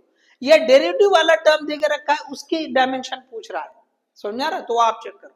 तो वेलोसिटी ग्रेडियंट, ग्रेडियंट किसको बोलते हैं, किसी भी क्वांटिटी की ग्रेडियंट क्या होती है, that quantity divide by length. Velocity gradient मतलब ये आपको v by l, change in, okay, velocity with respect to change in length, ये ग्रेडियंट हो जा रहा है, ये ऐसे हो जाए। तो ऊपर वेलोसिटी है, नीचे लेंथ है, तो सिंपली इसकी डायमेंशन अगर हम बात करेंगे, सो this will B, okay, velocity की जो है lt-1, नीचे लेंथ है तो वो भी ये लेंथ आ जाएगी, ओके। सो एल कैंसिल होगी, t की पावर -1, बस ये आगे वेलोसिटी ग्रेडियंट। तो प्रेशर ग्रेडियंट भी पूछ सकता है, ठीक है। तो आप जो है ना ऐसे कुछ एक नए कुछ टर्म अगर रहेंगे तो वो भी आप देख लो, ओके। चलो अब हाँ आगे बढ़ते हैं, तो हम देखेंगे अब यहाँ पे डायमेंशन एनालिसिस के हिसाब से, तो एप्लीकेशन ऑफ डायमेंशन एनालिसिस पे जाएंगे डायरेक्टली। देखिए पहला पोर्शन काफी बड़ा है, इसके बाद एरर और उसके बाद जो है इंस्ट्रूमेंट, तो ये जो है ना आखिरी, ओके, जो यूनिट और डायमेंशन का जो पार्ट है वो लास्ट पोर्शन, लास्ट पार्ट पे हम चले गए, applications of dimensional analysis, dimensional analysis, ठीक है। तो इसमें सबसे पहला जो डायमेंशन है कि भाई हम जो है कंसिस्टेंसी चेक करते हैं, okay, okay, check the consistency, dimensional consistency of an equation या dimensional correctness, to check the dimensional consistency, या इसी को बोलेंगे dimensional correctness of an equation. Dimensional equation, जो भी इक्वेशन रहेगी, ओके, उस इक्वेशन की हम डायमेंशनल करेक्टनेस चेक करते हैं। इसी के साथ में दूसरा जो होता है ना, इसी को, ओके, यहाँ पे चलो इसको मैं बताता हूँ। 2 चीजें इसमें, एक तो ये है, ये मतलब समझ लीजिए ये ए पकड़ लीजिए, इसको बी कंसीडर कर लीजिए। बी में क्या होता है, हम जो है ना यूज करते हैं, use of principle of homogeneity, principle of homogeneity, अब ये क्या है, तो अब उसको ज्यादा कुछ हम यहाँ डिस्क्राइब नहीं करेंगे, जस्ट बोल देंगे ओके कि प्रिंसिपल ऑफ होमोजेनिटी क्या कहता है कि भाई जो भी इक्वेशन होती है उसके सारे टर्म्स की डायमेंशन एक जैसी होती है, सारे टर्म्स की डायमेंशन एक जैसी होती है, या ऐसे भी कहा जा सकता है कि same quantity, same physical quantity को ही हम ऐड कर सकते हैं, इक्वेट कर सकते हैं या सब्ट्रैक्ट कर सकते हैं। ये दो चीजें क्या बोला मैंने कि same physical quantities, same physical quantities can be added, subtracted or equated। Okay अगर सेम फिजिकल क्वांटिटी है तो हम उसको ऐड कर सकते हैं, सब्ट्रैक्ट कर सकते हैं या इक्वेट कर सकते हैं, ठीक है। या इसी को बोला है कि all the terms in an equation, all the terms in an equation are having same dimensions, same dimensions, ठीक है। तो मतलब यहां पे जस्ट थोड़ा सा हम यहां पे डिस्कशन करते चलेंगे ओके। तो दोनों चीजें बता देता हूं मैं फर्स्ट एप्लीकेशन में। चलिए देखिए क्वेश्चंस में हम अच्छे से कवर करेंगे इसको, फिलहाल यहां समझ लें, ठीक है। अब देखिए यहां पे एक चीज पहले के हिसाब से बता देता हूं, इसके हिसाब से तो s इज इक्वल टू, ये बहुत कॉमन है, s is equal to half AT square, सबको पता है, सबको पता है ये इक्वेशन, ठीक है। लेकिन अगर आपने ओके कि भाई ये जो है जैसे जो हमारी डिटेल क्लास होती है उसमें भी एग्जांपल दिया था, 5-6 एग्जांपल लेके हम जो है बताते हैं अलग अलग चीज। फिलहाल यहां समझ ले कि भाई ये इक्वेशन करेक्ट है, ठीक है। अब यहाँ पे क्या होता है, अगर मैंने ऐसे लिख लिया s is equal to ut plus AT square, ये एक एग्जाम्पल। दूसरा एग्जाम्पल लेते हैं kinetic energy is equal to half mv square, या मैंने ऐसे लिख दिया हाफ के बजाय 1/3 mv स्क्वायर। दो एग्जाम्पल लिखा मैंने, ठीक है। अब आप बोले कि भाई अगर किसी को याद ही नहीं है ओके, ना ये रिलेशन याद है ना ये रिलेशन याद है, तो क्या वो बता पाएगा कि ये सही है? अब उसने क्या किया, उसको डायमेंशन एनालिसिस आता, उसने इसको चेक किया तो डायमेंशन सेम आएगी। देखो यहाँ पे ये डिस्प्लेसमेंट है, speed into time displacement is होता है, एक्सेलरेशन इनटू टी स्क्वायर ये भी डिस्प्लेसमेंट होगा, समझ में आ रहा। तो अगर हम इसकी डायमेंशन चेक करेंगे तो डायमेंशन सही आ जाएगी।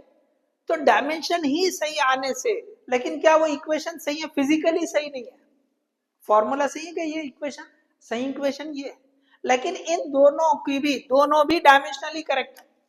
ये दोनों भी कैसे हैं? Both are dimensionally correct, both are dimensionally correct. ये भी ऐसी आ रहा है, बोथ आर डायमेंशनली करेक्ट, लेकिन फिजिकली ये रॉन्ग हो रही है ओके। फिजिकली ये रॉन्ग इक्वेशन है, फॉर्मूला गलत बोलेगा कोई भी, इसको भी क्या बोलेगा? फिजिकली रॉन्ग है बोलेगा। भाई s is equal to ut plus AT square होता नहीं, हाफ AT स्क्वायर होता है। तो ये दोनों भी फिजिकली रॉन्ग है, समझो उसको। फिजिकली रॉन्ग मतलब जो एक्चुअल फॉर्मूला होता है ओके, फिजिक्स के हिसाब से जो फॉर्मूला बनता है उसको हम बोलते हैं फिजिकल फॉर्मूला ओके। तो ये समझ ले, आसान समझने के लिए बोल रहा हूँ, सिर्फ एक्चुअल जो रिलेशन होता है उसको फिजिकल रिलेशन बोलते हैं, ठीक है। तो एक्चुअल रिलेशन क्या है? ऐसा है। तो यहां पे कोई इक्वेशन अगर डायमेंशनली करेक्ट है, so it is not necessary that it is physically correct also, आप ये याद रखो, ठीक है। तो यहां पे मैं एक पॉइंट आपको इंडिकेट कर देता हूं, any equation which is dimensionally correct may or may not be physically correct, physically correct। देखो किसी को नहीं समझ में आ रहा तो मैं पढ़ ले रहा हूं, any equation which is dimensionally correct may or may not be physically correct। देखो ये जो है ना सही है, लेकिन ये सही नहीं, this is dimensionally correct but physically not correct okay. तो क्या कर सकते हैं, सिंपल भाई आपको जो है ना ये जो पहला एप्लीकेशन है इससे हम जो है इसकी डायमेंशनल कंसिस्टेंसी को चेक कर सकते हैं। जैसे यहाँ पे एक और एग्जांपल ऐड करते हैं, यहाँ पे क्या करेंगे, एक और एग्जांपल ऐड करेंगे। अगर किसी ने ऐसे लिख दिया, ओके एग्जांपल 3 ऐसे लिख दिया s is equal to u t plus, okay चलो ये हाफ ए टी लिख दिया उसने, ओके तो this is physically wrong, physically wrong equation. Okay चलिए मैं चेक करता हूं पूरा कवर हो रहा है क्या। Okay no issue. तो ये जो है ना फिजिकली ही रॉन्ग है, ओके तो डायमेंशनली भी रॉन्ग हो जाएगी, dimensionally wrong,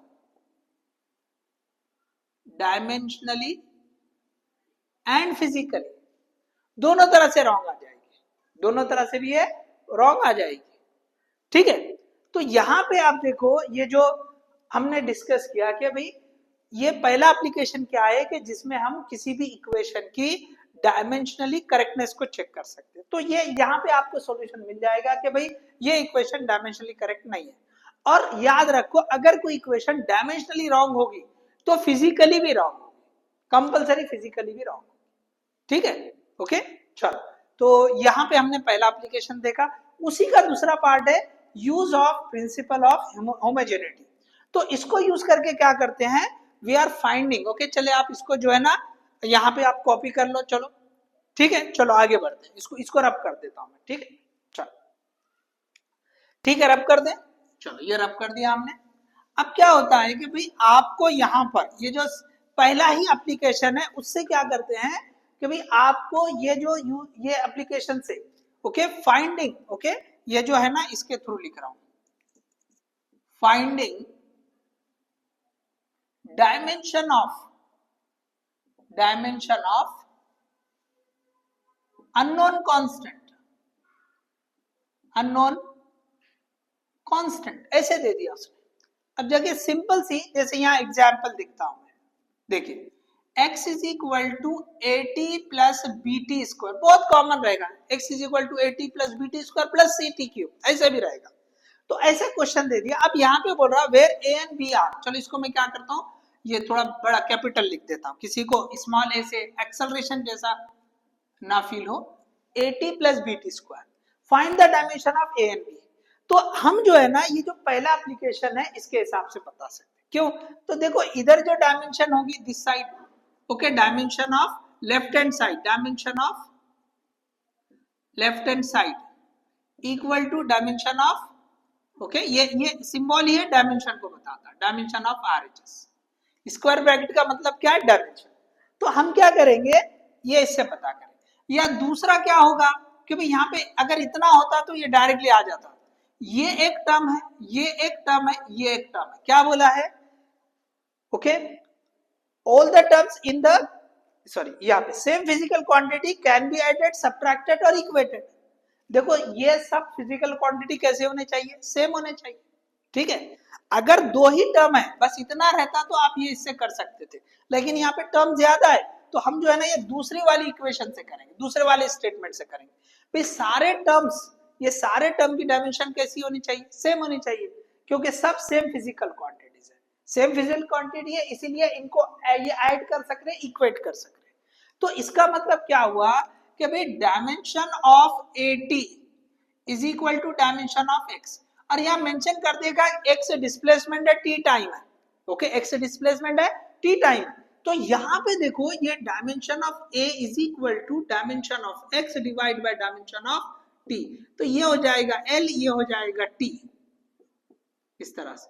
so you can find this L T minus one, L T minus one. इसी तरह डायमेंशन ऑफ बी, तो इसकी डायमेंशन भी सेम होने वाली है, dimension of b t square is equal to dimension of x. फिर से क्या करेंगे हम, dimension of b is equal to, okay dimension of b is equal to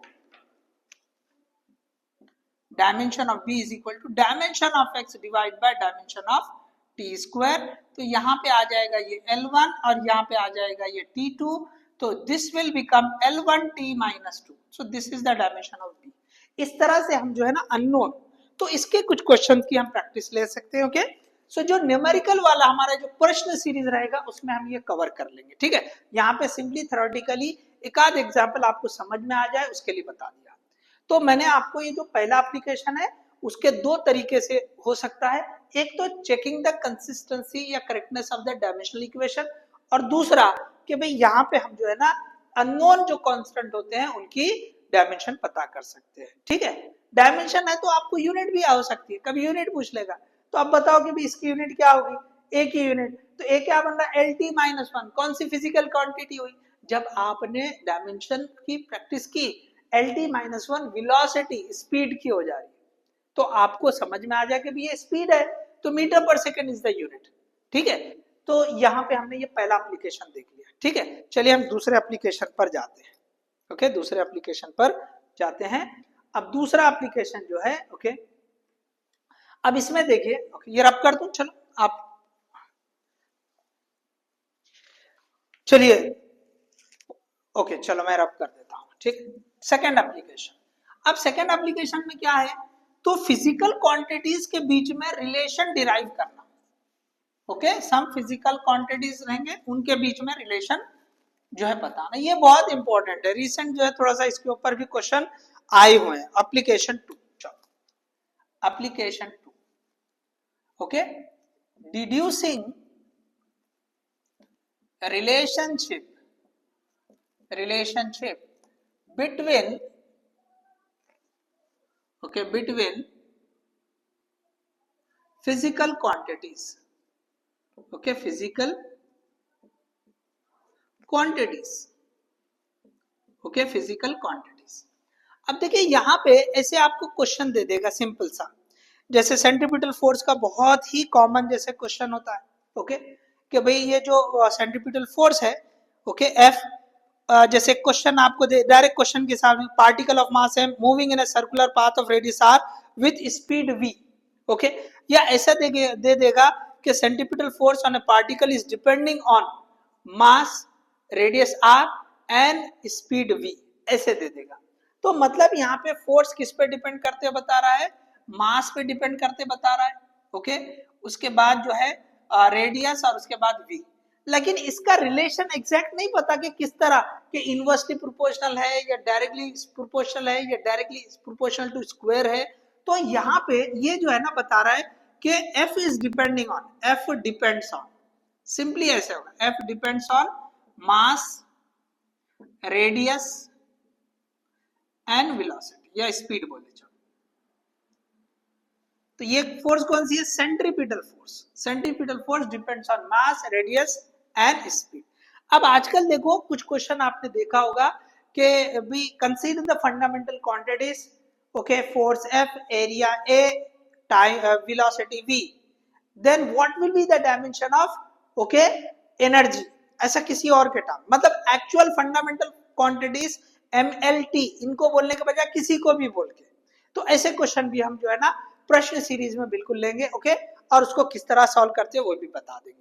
यहाँ पे मैं बेसिक मेथड बता रहा हूँ, वहां पे आपको शॉर्टकट मेथड, एकदम सिंपल वाला मेथड में बताऊंगा। तो यहाँ पे क्या होता है कि भाई ये FCP is proportional to mass M ले लो, रेडियस R ले लो और ये V ले लो, MRV। अब यहाँ पे क्या करो, इनके हमको प्रोपोर्शनलिटी एग्जैक्टली नहीं पता तो X, Y और Z लगा दो, इस तरह से लिख दो कि भाई यस। तो यहाँ पे क्या करेंगे, FCP इज इक्वल टू, यहाँ पे कांस्टेंट K ले लिया हमने, M की पावर X, R की पावर Y और V की पावर Z। तो अब देखिए ये दोनों, अब जो है ना ये फोर्स ही है, तो अब आप इसको डायमेंशन लिखो और डायमेंशन से कंपेयर करो। ठीक है, तो dimension of force, dimension of FCP is equal to dimension of, अब ये कांस्टेंट है, ओके, इसकी डायमेंशन नहीं, जैसे हम लेते हैं ना भाई कोई भी, तो यहाँ पे ये डायमेंशन लेस कांस्टेंट है, इसकी डायमेंशन नहीं आएगी। सो M की पावर X, R की पावर Y और V की पावर Z। अब ये डायमेंशन को हमको चेक करना है, कैसे करेंगे, तो देखो यहाँ पे एक और स्टेप लिख देता हूँ।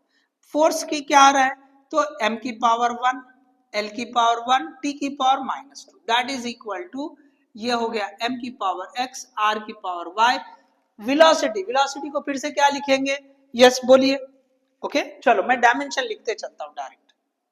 m की डायमेंशन, चलो थोड़ा सा मैं आपको वर्कआउट करता हूं। डायमेंशन ऑफ r की power y, dimension of v की पावर z, ऐसे लिखता हूं।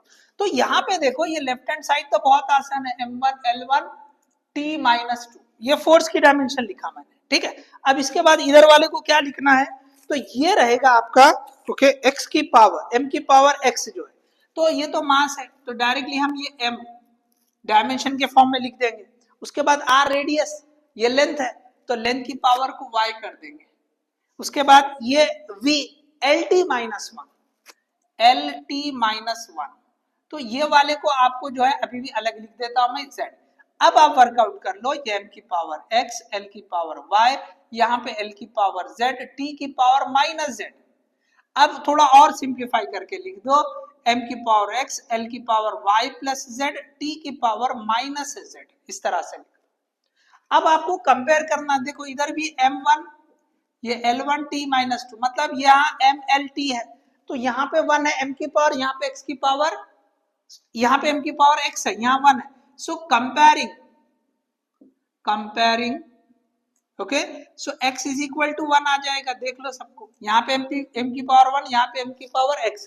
इसी तरह ये जो नेक्स्ट है, यहाँ l की पावर 1 है, यहाँ पे y प्लस z है, तो y plus z is equal to 1, और यहाँ पे t की पावर ये 2 है और ये -z, सॉरी -2 और -z, so -z is equal to -2, तो ये minus minus cancel, so z is equal to 2 आ जाएगा। अब यहाँ पे रख दो, so y is equal to z -1, तो z की पावर 2 -1, तो ये आ जाएगा आपका y is equal to okay simply 1। तो अब ये पावर को आपको यहाँ लगाना पड़ेगा, so this FCP is equal to k into m की पावर ओके x है ना, तो 1 आ जाएगा, y ओके r की पावर भी 1 आ जाएगा, और z की पावर 2 ओके, सॉरी यहाँ पे क्या हो गया, ये z 1 माइनस z, सॉरी यहाँ 1 माइनस z, तो 1 -2 मतलब ये -1 होगा, तो r की पावर -1 आ जाएगा और v की पावर 2 आ जाएगा, सो दिस इज v आया। तो हम इसको कैसे लिख सकते हैं, तो FCP is equal to k m v square divide by r, नीचे लेके जाएंगे तो +1 हो जाएगा, so this is we are having the formula for centripetal force. तो ये कांस्टेंट की वैल्यू हमें पता नहीं होती, तो ये ड्रॉबैक है डायमेंशनल एनालिसिस का कि वो कांस्टेंट की वैल्यू नहीं बताता है, ठीक है, प्रोपोर्शनली कांस्टेंट की वैल्यू नहीं बताता, लेकिन आपको ये अच्छे से पता है इसकी वैल्यू 1 होती है, फॉर्मूला बनता है mv²/r सेंट्रीपिटल फोर्स का। तो ये एक लेंदी मेथड है, ये एक लेंदी मेथड है, इसके बजाय ओके हम जो है ना जो न्यूमेरिकल सेशन लेंगे प्रश्न सीरीज वाला, उसमें इसको एकदम शॉर्टकट इसमें बताएंगे एकदम आसान तरीके से, ठीक है। चलो तो ये हमने सेकंड एप्लीकेशन भी पढ़ लिया, लास्ट है थर्ड एप्लीकेशन, तो उसमें जो है ना एक सिस्टम ऑफ यूनिट को दूसरे सिस्टम ऑफ यूनिट में कन्वर्ट किया जाता है। चले आप पॉज करके पहले कॉपी कर लो, चलो ठीक है, चले हम इसको रब कर देते हैं। So third application,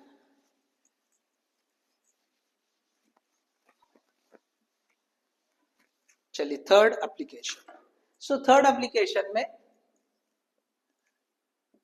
converting one system of unit into other system, ठीक है, एक सिस्टम ऑफ यूनिट से दूसरे सिस्टम ऑफ यूनिट में कन्वर्ट करना। अब देखिए इसको जो है हम जो मेन जो न्यूमेरिकल सेशन रहेगा प्रश्न सीरीज, उसमें हम इसको कवर कर लेंगे, ठीक है।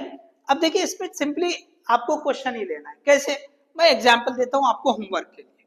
फर्स्ट वन, आपको जो है न्यूटन कन्वर्ट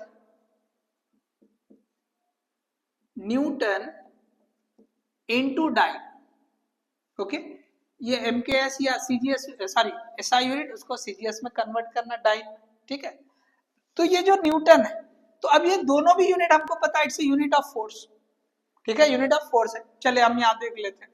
सो ये जो न्यूटन है ओके, तो यहाँ पे न्यूटन मतलब क्या हो रहा, सो न्यूटन ओके, देखो सो N1 U1 is equal to N2 U2।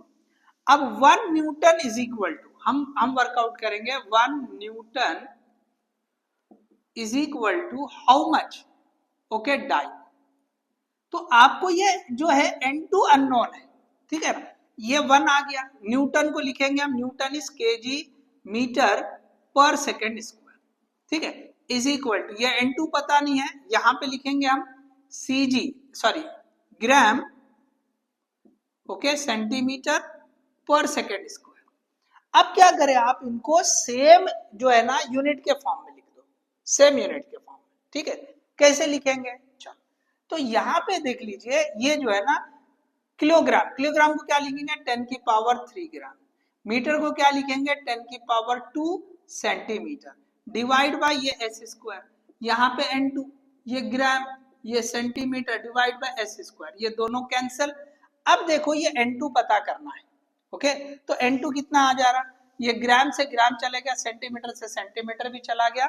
अब क्या बचा यहाँ, N2 इज इक्वल टू 10 की पावर 5, 10 की पावर 5 लगा दो यहाँ पे। So 1 newton is equal to N2 कितना है, तो 10 की पावर 5, ओके, डाई।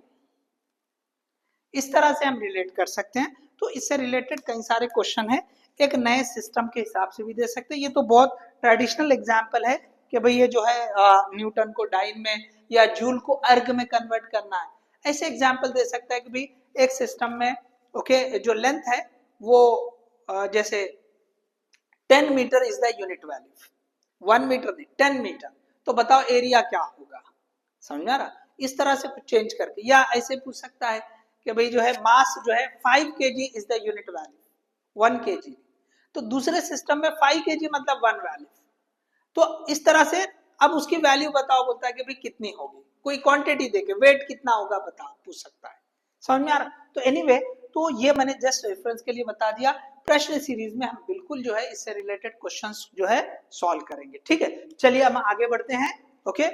सो यहाँ पे डायमेंशन पूरा हो चुका है, अब हम जाते हैं आगे कि भाई जो है एरर वाले केस पे, ठीक है। तो एरर सबसे पहले उसकी जो क्लासिफिकेशन रहेगी, ओके। सो सबसे पहले हम जो है एरर पे जाएंगे, ठीक है। चलो आप पॉज करके कॉपी कर लो, किसी को लिखना है तो। चलो, तो अब यहाँ पर डायमेंशन पूरा कंप्लीट हो चुका है, ये बड़ा पोर्शन था पहले चैप्टर का, इसको टाइम ज्यादा लगता है। अब नेक्स्ट जो पोर्शन है वो है एरर, और उसके बाद सिंपली इंस्ट्रूमेंट्स। तो एरर कोई बड़ा पोर्शन नहीं, बहुत छोटा सा पोर्शन है, लेकिन उसके साथ में कनेक्टेड एक दो छोटे छोटे टॉपिक है। सो एट द मोस्ट जो है देखेंगे हम 15-20 मिनट में कितना होता है वो कंप्लीट कर लेंगे, ठीक है। चलो, तो एरर, ओके, तो error simply difference between the true value and measured value, okay, किसी क्वांटिटी की जो ट्रू वैल्यू है, ओके, उससे जो मेजर्ड वैल्यू आई है, ओके, उसमें कितना डिफरेंस है।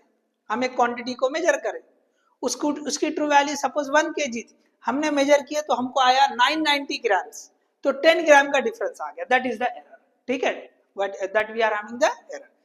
तो simple, it is the difference between true value and measured value, okay. तो difference between true value and measured value, ठीक है, true value and measured value, ठीक है। अब देखिए इसके जो क्लासिफिकेशन है उसमें सबसे पहले यहाँ पे आपको एक जो रहेगा कि सिस्टमैटिक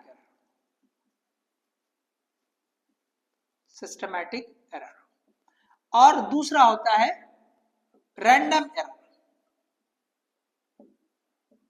ओके, रैंडम एरर। अब देखिए यहाँ पे ये जो एरर रहेंगे, ओके, सिस्टमैटिक एरर, तो इसमें आपको 2-3 तरह के और ये जो इसके टाइप रहेंगे।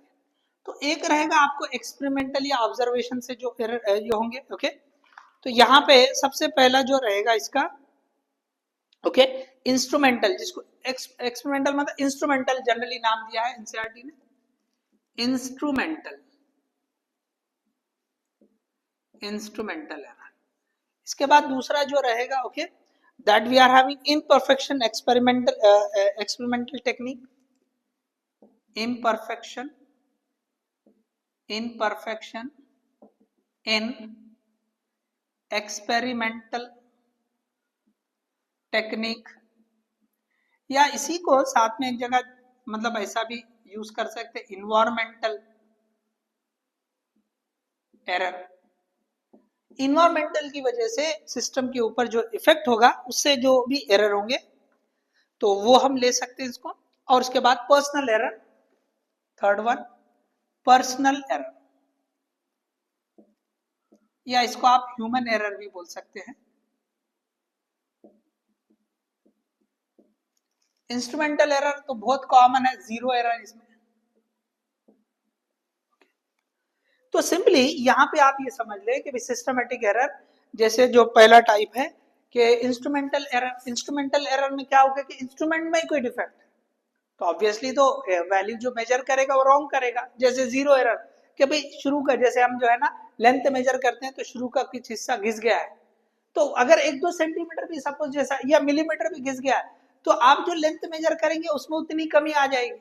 ओके, उसमें उतनी कमी आ जाएगी। ठीक है, अब उसके बाद जो है दूसरा इम्परफेक्शन एक्सपेरिमेंटल, मतलब सही सेटअप ही नहीं लगाया आपने, उसमें कहीं ना कहीं जैसा लेवलिंग होना या कुछ ऐसा होगा तो आपको डेफिनेटली उसमें कुछ ना कुछ एरर आएगा। ठीक है, इसी तरह से जो है पर्सनल एरर। ओके, कि भाई अब हम जो रीडिंग ले रहे हैं हमसे गलती हुई, हमने वहां पे था 89 लिखा हुआ, हमने 98 लिख दिया। या एकदम सीधे ऐसे देखना है, कई सारी जगह पे ऐसे क्रॉस जो क्या बोलते हैं निडल जो होती है, अगर हम ऊपर से देखेंगे तो सही रीडिंग देगी, हम ऐसे क्रॉस देख रहे हैं तो वो ऐसे बताएगी, तो हो सकता है कि भाई आपको रीडिंग लेने में कोई गलती है। So that is we are having personal error. अब इसके बाद देखिए कि नेक्स्ट जो है ये दूसरा, इसमें जो मेन क्लासिफिकेशन में आता है दूसरा टाइप रैंडम एरर। तो इसकी कोई रीजन पता ही नहीं होती, we can't predict this one, इसको हम प्रेडिक्ट नहीं कर सकते। ये वाले एरर को हम रिड्यूस कर सकते हैं। ओके, इनको हम रिड्यूस कर सकते हैं, रिड्यूस और रेक्टिफाई। ओके, क्या इंस्ट्रूमेंटल एरर जीरो एरर है तो हम कोई दूसरा इंस्ट्रूमेंट यूज करें अच्छे वाला, ओके, जिसमें कोई इश्यू नहीं, कोई प्रॉब्लम नहीं है, तो वो एरर रिमूव हो जाएगा। परफेक्शन टेक्निक में परफेक्शन लेकर आएंगे तो भी हो जाएगा। पर्सनल एरर सही तरीके से अगर हम ऑब्जर्वेशन करेंगे, रीडिंग लेंगे तो ये एरर जो है ना ये रिमूव या रिड्यूस हो सकते हैं। But this random error, okay, ये सॉरी ये रिमूव हो सकते हैं, कैन बी रिमूव्ड। रिड्यूस तो कर सकते हैं, रेक्टिफाई या रिमूव जो है हम जो है कर सकते हैं। Cannot be removed, can't be removed. Okay, certain level तक रिड्यूस कर सकते हैं, अच्छे से सुने, सर्टेन लेवल तक reduce by taking number of readings, by taking number of readings we can reduce to certain extent। चलिए we can reduce लिख दो, चलो जितने ज्यादा रीडिंग लेंगे उतना ज्यादा इसको रिड्यूस कर सकते हैं, ये समझ लें। ठीक है, चलिए अब इसके बाद आता है रिप्रेजेंटेशन, रिप्रेजेंटेशन ऑफ एरर। चलिए पॉज करके कॉपी कर लो। ठीक है, चलो कॉपी कर लिया। चलिए रिप्रेजेंटेशन,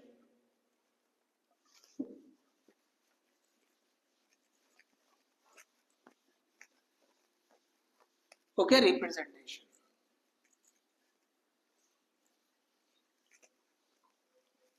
ओके, चलिए रिप्रेजेंटेशन के लिए हम यहां पर रिप्रेजेंटेशन, ओके, रिप्रेजेंटेशन। तो पहला जो है ना एब्सोल्यूट एरर, एब्सोल्यूट एरर। देखिए कई सारे रीडिंग ले रखे हैं, suppose we have taken the reading, ये रीडिंग आपने लिए हैं कई सारे, एक रीडिंग है A1, A2, A3, ऐसे कई सारे रीडिंग लिए।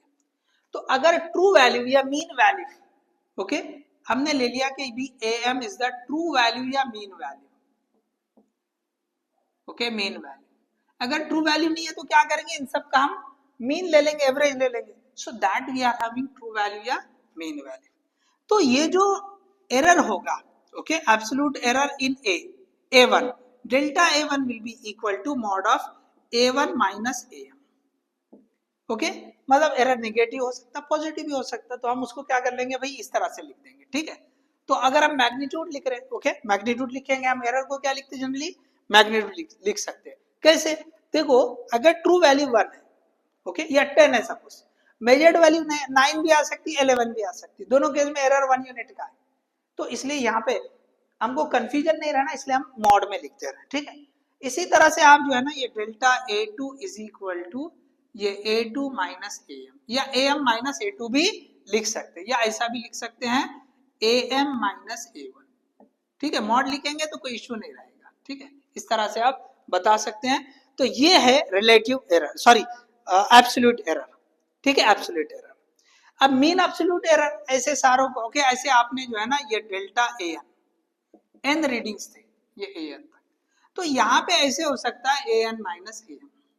सो mean absolute error, mean absolute error, okay, तो ये हो जाएगा आपका delta A1 plus delta A2 plus ये ऐसे करते करते delta AN divide by N.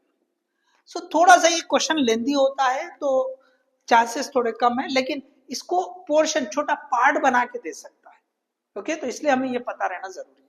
अब इसके बाद सिंपल है, दूसरा जो रिप्रेजेंटेशन है वो है, okay, relative error, relative error, या इसको आप फ्रैक्शनल एरर भी बोलेंगे, फ्रैक्शनल एरर। तो यहां पे क्या होगा, this will B, okay, delta A divide by, okay, AM, मतलब ये जो है ना इसे लिखेंगे absolute error, absolute error divide by mean value या ट्रू वैल्यू, ओके, ये होता है।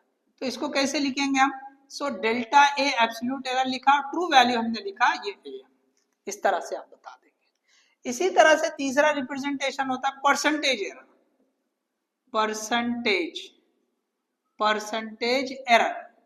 तो ये क्या होगा, सिंपली फ्रैक्शनल एरर को 100 से मल्टीप्लाई करेंगे तो वो आ जाएगा। So this will be equal to delta A by AM, okay, into 100, that will be percentage error. तो ये जो है रिप्रेजेंटेशन है, ठीक है। चलिए अब इसको जो है ना देखो, एडिशन, सब्ट्रैक्शन, मल्टीप्लिकेशन, डिवीजन, इनके लिए कुछ रूल है, उसको बोला जाएगा एरर प्रोपगेशन। क्या बोलेंगे हम, एरर प्रोपगेशन। चले कॉपी कर लो, चले आगे बढ़ते हैं। एरर प्रोपगेशन इन मैथमेटिकल ऑपरेशन, एरर प्रोपगेशन इन मैथमेटिकल ऑपरेशन। चलो यहां पे हम हेडिंग लगाते हैं एरर प्रोपगेशन, प्रोपगेशन इन मैथमेटिकल ऑपरेशंस। देखो यहां पे ये जो है एकदम सिंपल सा रहेगा, देखो रूल्स बताता हूं मैं, 3 रूल है। रूल वन किसके लिए है, तो एडिशन और सब्ट्रैक्शन के लिए। रूल 1 किसके लिए है, एडिशन एंड सब्ट्रैक्शन के लिए। तो इसमें क्या होता है, सिंपली जैसे हमने 2 क्वांटिटी ले ली A एंड B, ठीक है, 2 quantity, x is equal to A plus B मान लिया, A प्लस और माइनस जो भी हो सकता, दोनों में से जो भी ले सकते। तो delta x will be equal to delta A plus delta B। तो जो एब्सोल्यूट एरर है उनका ऐड होके आएगा, ओके, नेट में क्या आ जाएगा, एब्सोल्यूट एरर ऐड होके आएगा, चाहे एडिशन करे या सब्ट्रैक्शन करे। दूसरा रूल 2, ओके, रूल 2। तो यहां पे आप जो है division and, sorry, multiplication and division, multiplication and division, okay, multiplication and division. तो इसमें क्या होगा, फिर से हमने A and B 2 physical quantities ले ली, ओके, जिसमें जो भी है, ओके। अब ये हमने x is equal to A into B ले लिया, या y is equal to A by B ले लिया। तो डेल्टा x लिखो या डेल्टा y लिखो, यहाँ पे क्या लिखेंगे हम, रिलेटिव एरर की एडिशन होगी, ओके। यहाँ पे delta x by x is equal to delta A by A plus delta B by B। इसी तरह से delta y by y is equal to delta A by A plus delta B by B। तो यहाँ पे addition subtraction में absolute error की addition होके absolute error मिलेगा, यहाँ पे रिलेटिव एरर की एडिशन होके रिलेटिव एरर मिलेगा। देखो यहाँ पे रिलेटिव एरर ऊपर एरर एब्सोल्यूट एरर, नीचे ट्रू वैल्यू। तो ये जो इसकी ट्रू वैल्यू ये रहेगी जो भी वैल्यू है, ठीक है। और ऊपर जो है ना ये डेल्टा एक्स, ठीक है, डेल्टा एक्स इस तरह से रहेगा, ठीक है। चलो, तो यहाँ पे ये हमने बता दिया कि भाई एडिशन सब्ट्रैक्शन में कैसा होगा, मल्टीप्लिकेशन डिवीजन में कैसा होगा। एक और रूल है पावर के रिलेटेड, ओके। अगर पावर में दे रखा है, ओके, पावर में दे रखा है, जैसे यहाँ पे अब तीसरा हम लिखते हैं रूल, रूल 3, पावर वाला रूल। मतलब कैसे, x is equal to, okay, a की पावर, अच्छा यहां पे हम क्या करेंगे, w लिख देंगे। चलो, a की पावर x, b की पावर y और c की पावर z, ऐसे दे दिया। तो अब हम क्या लिखेंगे, तो यहां पे लिखेंगे delta w by w, okay. यहां पर फिर से वही होगा, रिलेटिव एरर के फॉर्म में आएगा, ओके। अब ये हो जाएगा delta x, sorry x into delta a by A. तो पावर जो है वो मल्टीप्लीकेशन में आ जाएगी, प्लस यहां मैं आगे लिखता हूं ये y into delta b by B, plus plus z into delta c by C. तो इस तरह से ये पावर का रूल हम यूज करेंगे। सो होप जो है आपको ये चीजें समझ में आ रही होगी, ओके। सो ये जो है ना, देखिए इससे रिलेटेड क्वेश्चन बहुत बने इसके ऊपर। ऐसे दे देता है कि भाई ए में ए जो परसेंटेज एरर ऐसा बता देगा 1% है, इसमें 2% है, इसमें 5% है, बताओ W में कितना होगा। बहुत सारे क्वेश्चन मिलेंगे। इसी तरह से फिजिकल क्वांटिटी, एक्चुअल जो फॉर्मूले बनते हैं हमारे जो फिजिक्स में, उसको यूज करके भी I²R दे देगा, बोलेगा बताओ कि भाई पावर में कितना एरर आ रहा है, समझ में आ रहा है।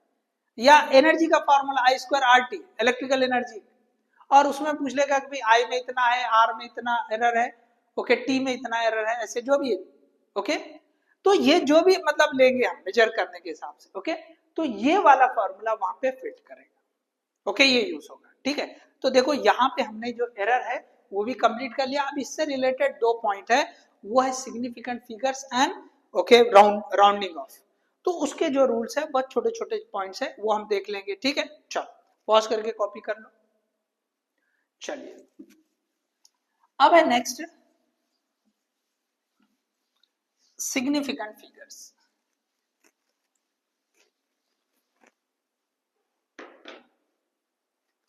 हेडिंग लगा दें आप, सिग्निफिकेंट फिगर्स, सिग्निफिकेंट फिगर्स, ठीक है। आपने कर लिया कॉपी, ओके। चलो देखिए सिग्निफिकेंट फिगर्स, अब इसके जो रूल्स रहेंगे, ओके। तो देखिए यहाँ पे जैसे अगर डिटेल में जाएंगे तो आपको ये रहेगा कि भाई सिग्निफिकेंट फिगर का नंबर जो लेते हैं वो किस तरह का रहेगा, ठीक है। तो यहाँ सिंपली, ओके, कि भाई जो भी number non significant, sorry, total जो रहेंगे फिक्स्ड और एक अनसर्टेन, दोनों मिलाकर जो होंगे वो सिग्निफिकेंट फिगर लेते हैं, ठीक है। तो अब हम इसकी डिटेल में नहीं जाएंगे, सिंपल जो रूल है उसके हिसाब से समझ जाएंगे, क्वेश्चन आप कर सकते हो, ठीक है। तो पहला rule, rule number 1, rule 1, all non zero digits are significant. क्या है, all non zero, all non zero digits are significant, okay. आप किसी भी टेक्स्ट मटेरियल से आप ये देख सकते हैं, मैं यहाँ पे शॉर्ट में लिखते चलता हूं। जैसे अगर आपको दिया 1 2 5 4, तो इसमें 4 सिग्निफिकेंट फिगर्स है, सब के सब जो है वो नॉन जीरो है, ठीक है। बीच में जीरो आएगा देखेंगे, वो भी हम पढ़ेंगे, ओके। अब दूसरा जो है, दूसरा रूल बताते हैं, rule 2, all zeros in between non-zero digits are significant, मतलब अगर ये 1 2 5 4 की जगह 1 0 2 5 0 4 ऐसे हैं, तो ये जो जीरो है इन नॉन जीरो के बीच में आए, तो आपको ये कंसीडर करना पड़ेगा, here number of significant figures are 6, ये कंसीडर करना, ये भी अब जो है सिग्निफिकेंट बन जाएंगे। अब देखिए नेक्स्ट रूल देखते हैं कि ये जीरो कब सिग्निफिकेंट नहीं भी होते हैं, ओके, नेक्स्ट रूल पे देखेंगे, ठीक है। तो अब इसमें देखिए जो ट्रेलिंग जीरोस होते हैं, ओके, जो ट्रेलिंग जीरोस होते हैं, okay, trailing zeros are non significant. मतलब नंबर ऐसे दिए गया 1 2 5 0 0, तो यहां पर भी नंबर ऑफ सिग्निफिकेंट फिगर्स ये जो है ना 3 रहेंगे, ये काम के नहीं, दीज आर नॉन सिग्निफिकेंट। अब आप बोलेंगे सर शुरू में अगर रहे तो कैसा, तो भाई शुरू में तो सिग्निफिकेंट रहेंगे नहीं ना भाई। अगर आपने ऐसे लिख दिया कि भाई ये जो है ना 1 2 5 ऐसे लिखा, तो हम इसको 125 लेंगे, इसकी कोई ओके वैल्यू ही नहीं है, ठीक है। तो इसलिए उसको रूल बोल के डिस्कस नहीं करें, वो वैसे भी सिग्निफिकेंट नहीं। हाँ, अगर फ्रैक्शन पॉइंट रहेगा तो फिर वो हमको देखना पड़ेगा, तो अगर बिना फ्रैक्शन के है तो फिर वो नॉन सिग्निफिकेंट। लेकिन ये वाली तो इंपॉर्टेंस वाले होते हैं ना, 1 2 5 0 0, इनकी तो इनकी जो इंपॉर्टेंस है, इनकी इंपॉर्टेंस नहीं है क्योंकि इनको वैल्यू नहीं है, लेकिन इनको तो वैल्यू होती है ना भाई। ओके, 1 2 5 और 1 2 5 0 0 इसमें तो बहुत फर्क है, लेकिन सिग्निफिकेंट फिगर के हिसाब से इसमें फर्क नहीं है कि इसमें 3 सिग्निफिकेंट फिगर ही कंसीडर करेंगे। तो मतलब ट्रेलिंग एंड में जो जीरो आएंगे हम उसको कंसीडर नहीं करेंगे। चले उसके बाद नेक्स्ट रूल हम पढ़ते हैं। ओके,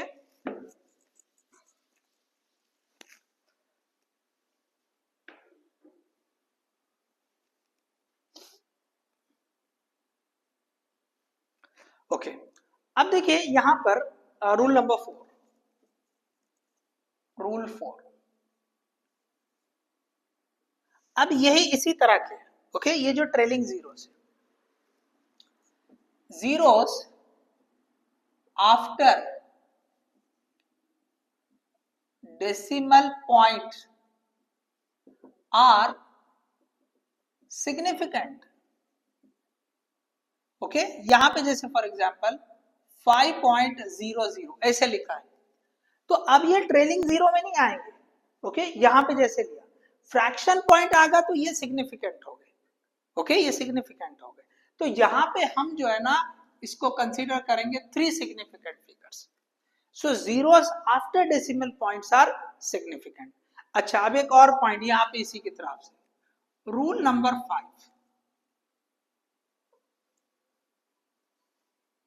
अब अगर ऐसे नंबर होगा, if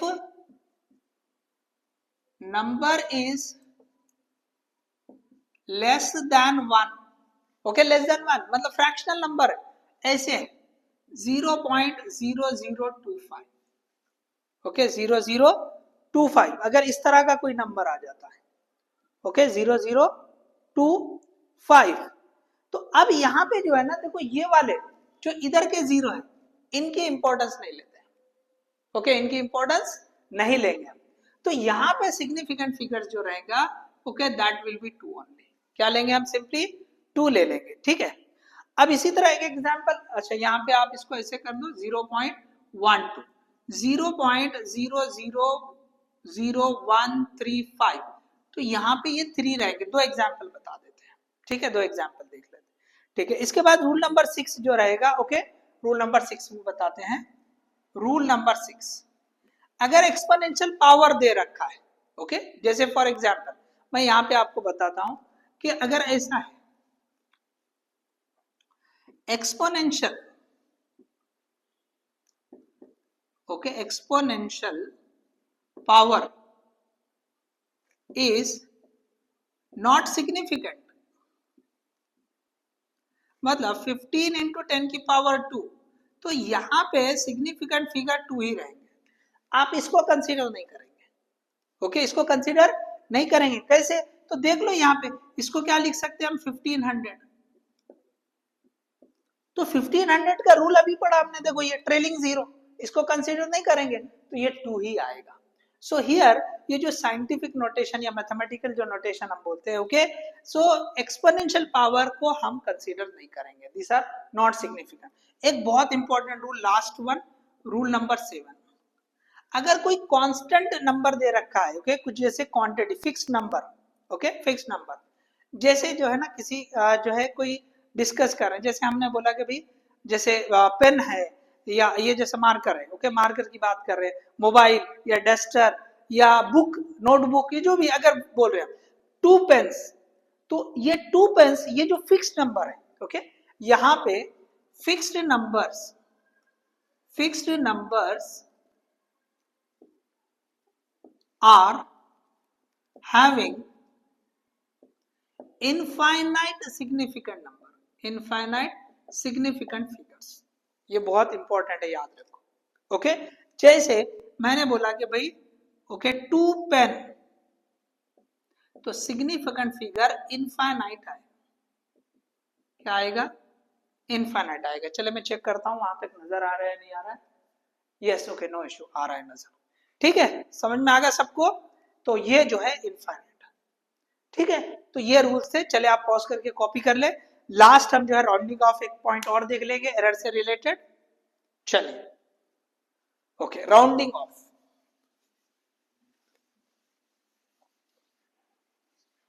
okay, rounding of last point हम देखेंगे। Okay, rounding of. अब इसमें 3 रूल है राउंडिंग ऑफ। अब पहला रूल क्या कहता है? रूल 1,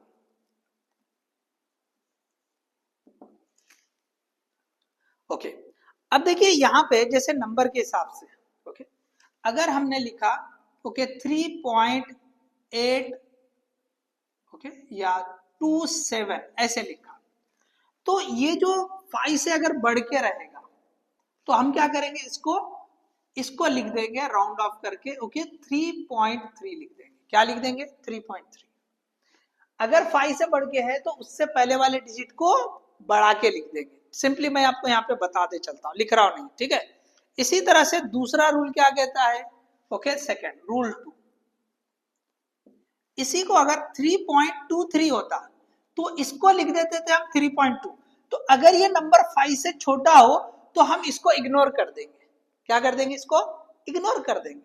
इसी तरह रूल 3, ओके, रूल 3, अगर यहां पे देखो ये लेस देन 5 के हिसाब से देखें, हम लेस देन 5, ये देखे हमने ग्रेटर देन 5। अगर यहां पे ऐसा हो कि भाई ये जो है ना 3.25 आ जाए, ओके, 3.25 आ जाए, अब क्या करें हम?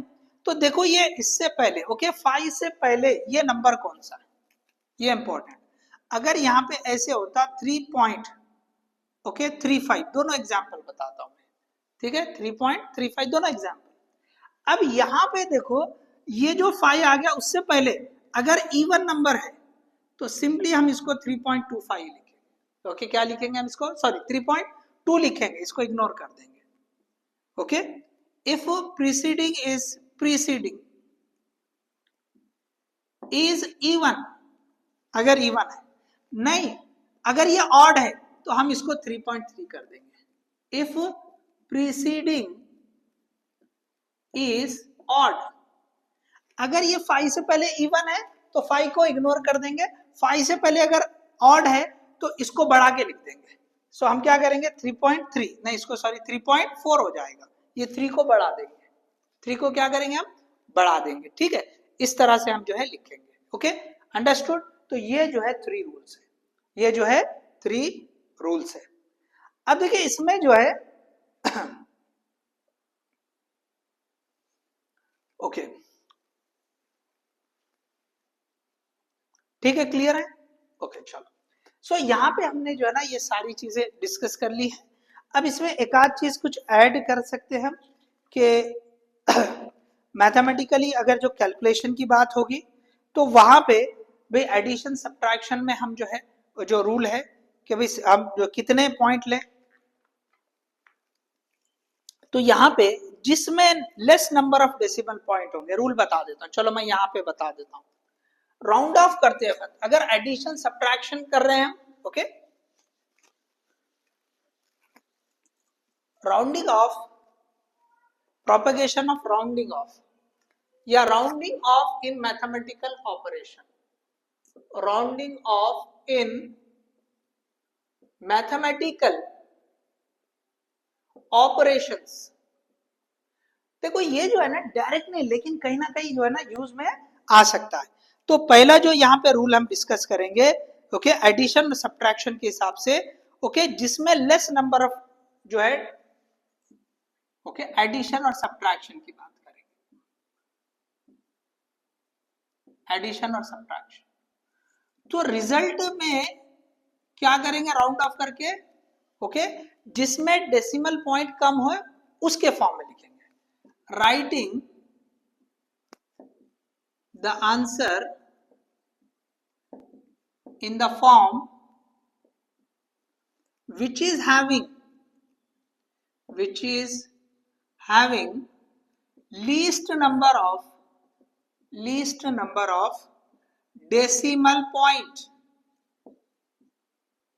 decimal point। जैसे अगर यहाँ पे एग्जाम्पल ले लें, एग्जाम्पल 14.251 और 2.35, हम जब ऐड करेंगे तो 2 डेसिमल पॉइंट तक ही लिखेंगे, इसके फॉर्मेट में लिखेंगे। समझ में आ रहा? जैसे यहाँ पे ऐड कर दिया हमने, ये यहाँ पे जो है ये 1 का 1 ऐसा 14.251 और 2.35 ऐसे लिख दिया हमने, ठीक है ना। तो ये हो गया 155, ये 0, ये 6 हो गया, ये 4 2 6 ये। तो आंसर आपको इसका क्या लिखना पड़ेगा, ये 2 डेसिमल तक, सो 16.60 ऐसे लिखना पड़ेगा, राउंड ऑफ करके ऐसे लिखना पड़ेगा, ठीक है। राउंड ऑफ करके ऐसे लिखिए, इसको छोड़ देंगे, ओके, 5 से स्मॉल है तो छोड़ देंगे, तो 2 डिजिट के फॉर्म में हम लिखेंगे। दूसरा rule, okay, multiplication and division, multiplication and division. अब इसमें क्या करेंगे हम, जो है आंसर जो है जिसमें least number of significant figures होंगे, okay, which is having least number of significant figure. तो यहां पे जो रिजल्ट आएगा, okay, result writing the answer, okay, in the form which is having least significant figures, okay। चले हम जो है एक एक दो क्वेश्चन डेफिनेटली जो प्रश्न सीरीज है उसमें कवर करेंगे। तो यहाँ पे हमने जो है ये जो एरर एनालिसिस वाला पोर्शन भी जो है वो पूरी तरह से कंप्लीट हो चुका है। अब देखिए ये जो वीडियो है काफी लेंथ बढ़ जा रही है, ओके, तो यहाँ पे हम जो है ना जो इंस्ट्रूमेंट है उसको हमें अलग से पार्ट में रख देंगे, ठीक है। तो ये जो है आपको आई थिंक क्लियर हो गया कि स्टार्ट हमने किया था यूनिट से, यूनिट के बाद उसमें हमने डायमेंशन को पूरी तरह से अच्छे से जो है रिवाइज कर लिया, एक डिटेल टाइप का रिवीजन। क्यों कि इस चैप्टर का वेटेज या जो है ना इंपॉर्टेंस बहुत ज्यादा नीट एग्जामिनेशन के लिए। सो यहाँ पे हमने एरर एनालिसिस को भी सारे पॉइंट कवर करते हुए पढ़ा, ओके। सो देखिए हम जो है ना इसके लिए पार्ट 2 रख देंगे, जिसमें हम जो है आपको जो इंस्ट्रूमेंट्स है उसको भी थोड़ा सा डिटेल में ही रखेंगे। थोड़ा सा टाइम देखिए, ये जो चैप्टर इसको ज्यादा लगा चलेगा क्योंकि 2 से 3 क्वेश्चन आपको मिलने हैं।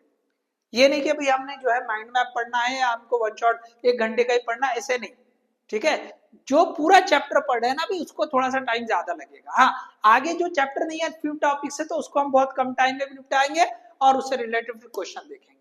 सो इससे रिलेटेड प्रश्न सीरीज, ओके, हम अल्टरनेट डे, ओके, एक दिन गैप से लेंगे, ठीक है। अगर आज हम थ्योरी ले रहे हैं तो नेक्स्ट डे में हम इसकी जो है ना जो है प्रश्न सीरीज वाला जो है वीडियो ले लेंगे एक कुछ टाइम, कुछ दिनों तक। उसके बाद फिर डेली जो है मॉर्निंग में जैसा जो है थ्योरी, और उसी के बाद आफ्टरनून में जो है हम न्यूमेरिकल वाला सेशन जो है रख देंगे, ठीक है। डेली लेंगे, फिर फॉर फ्यू डेज हम अल्टरनेट डे लेंगे, ठीक है। आज थ्योरी कल न्यूमेरिकल ऐसे लेंगे, ठीक है। So hope you understood this one. All the best, thank you.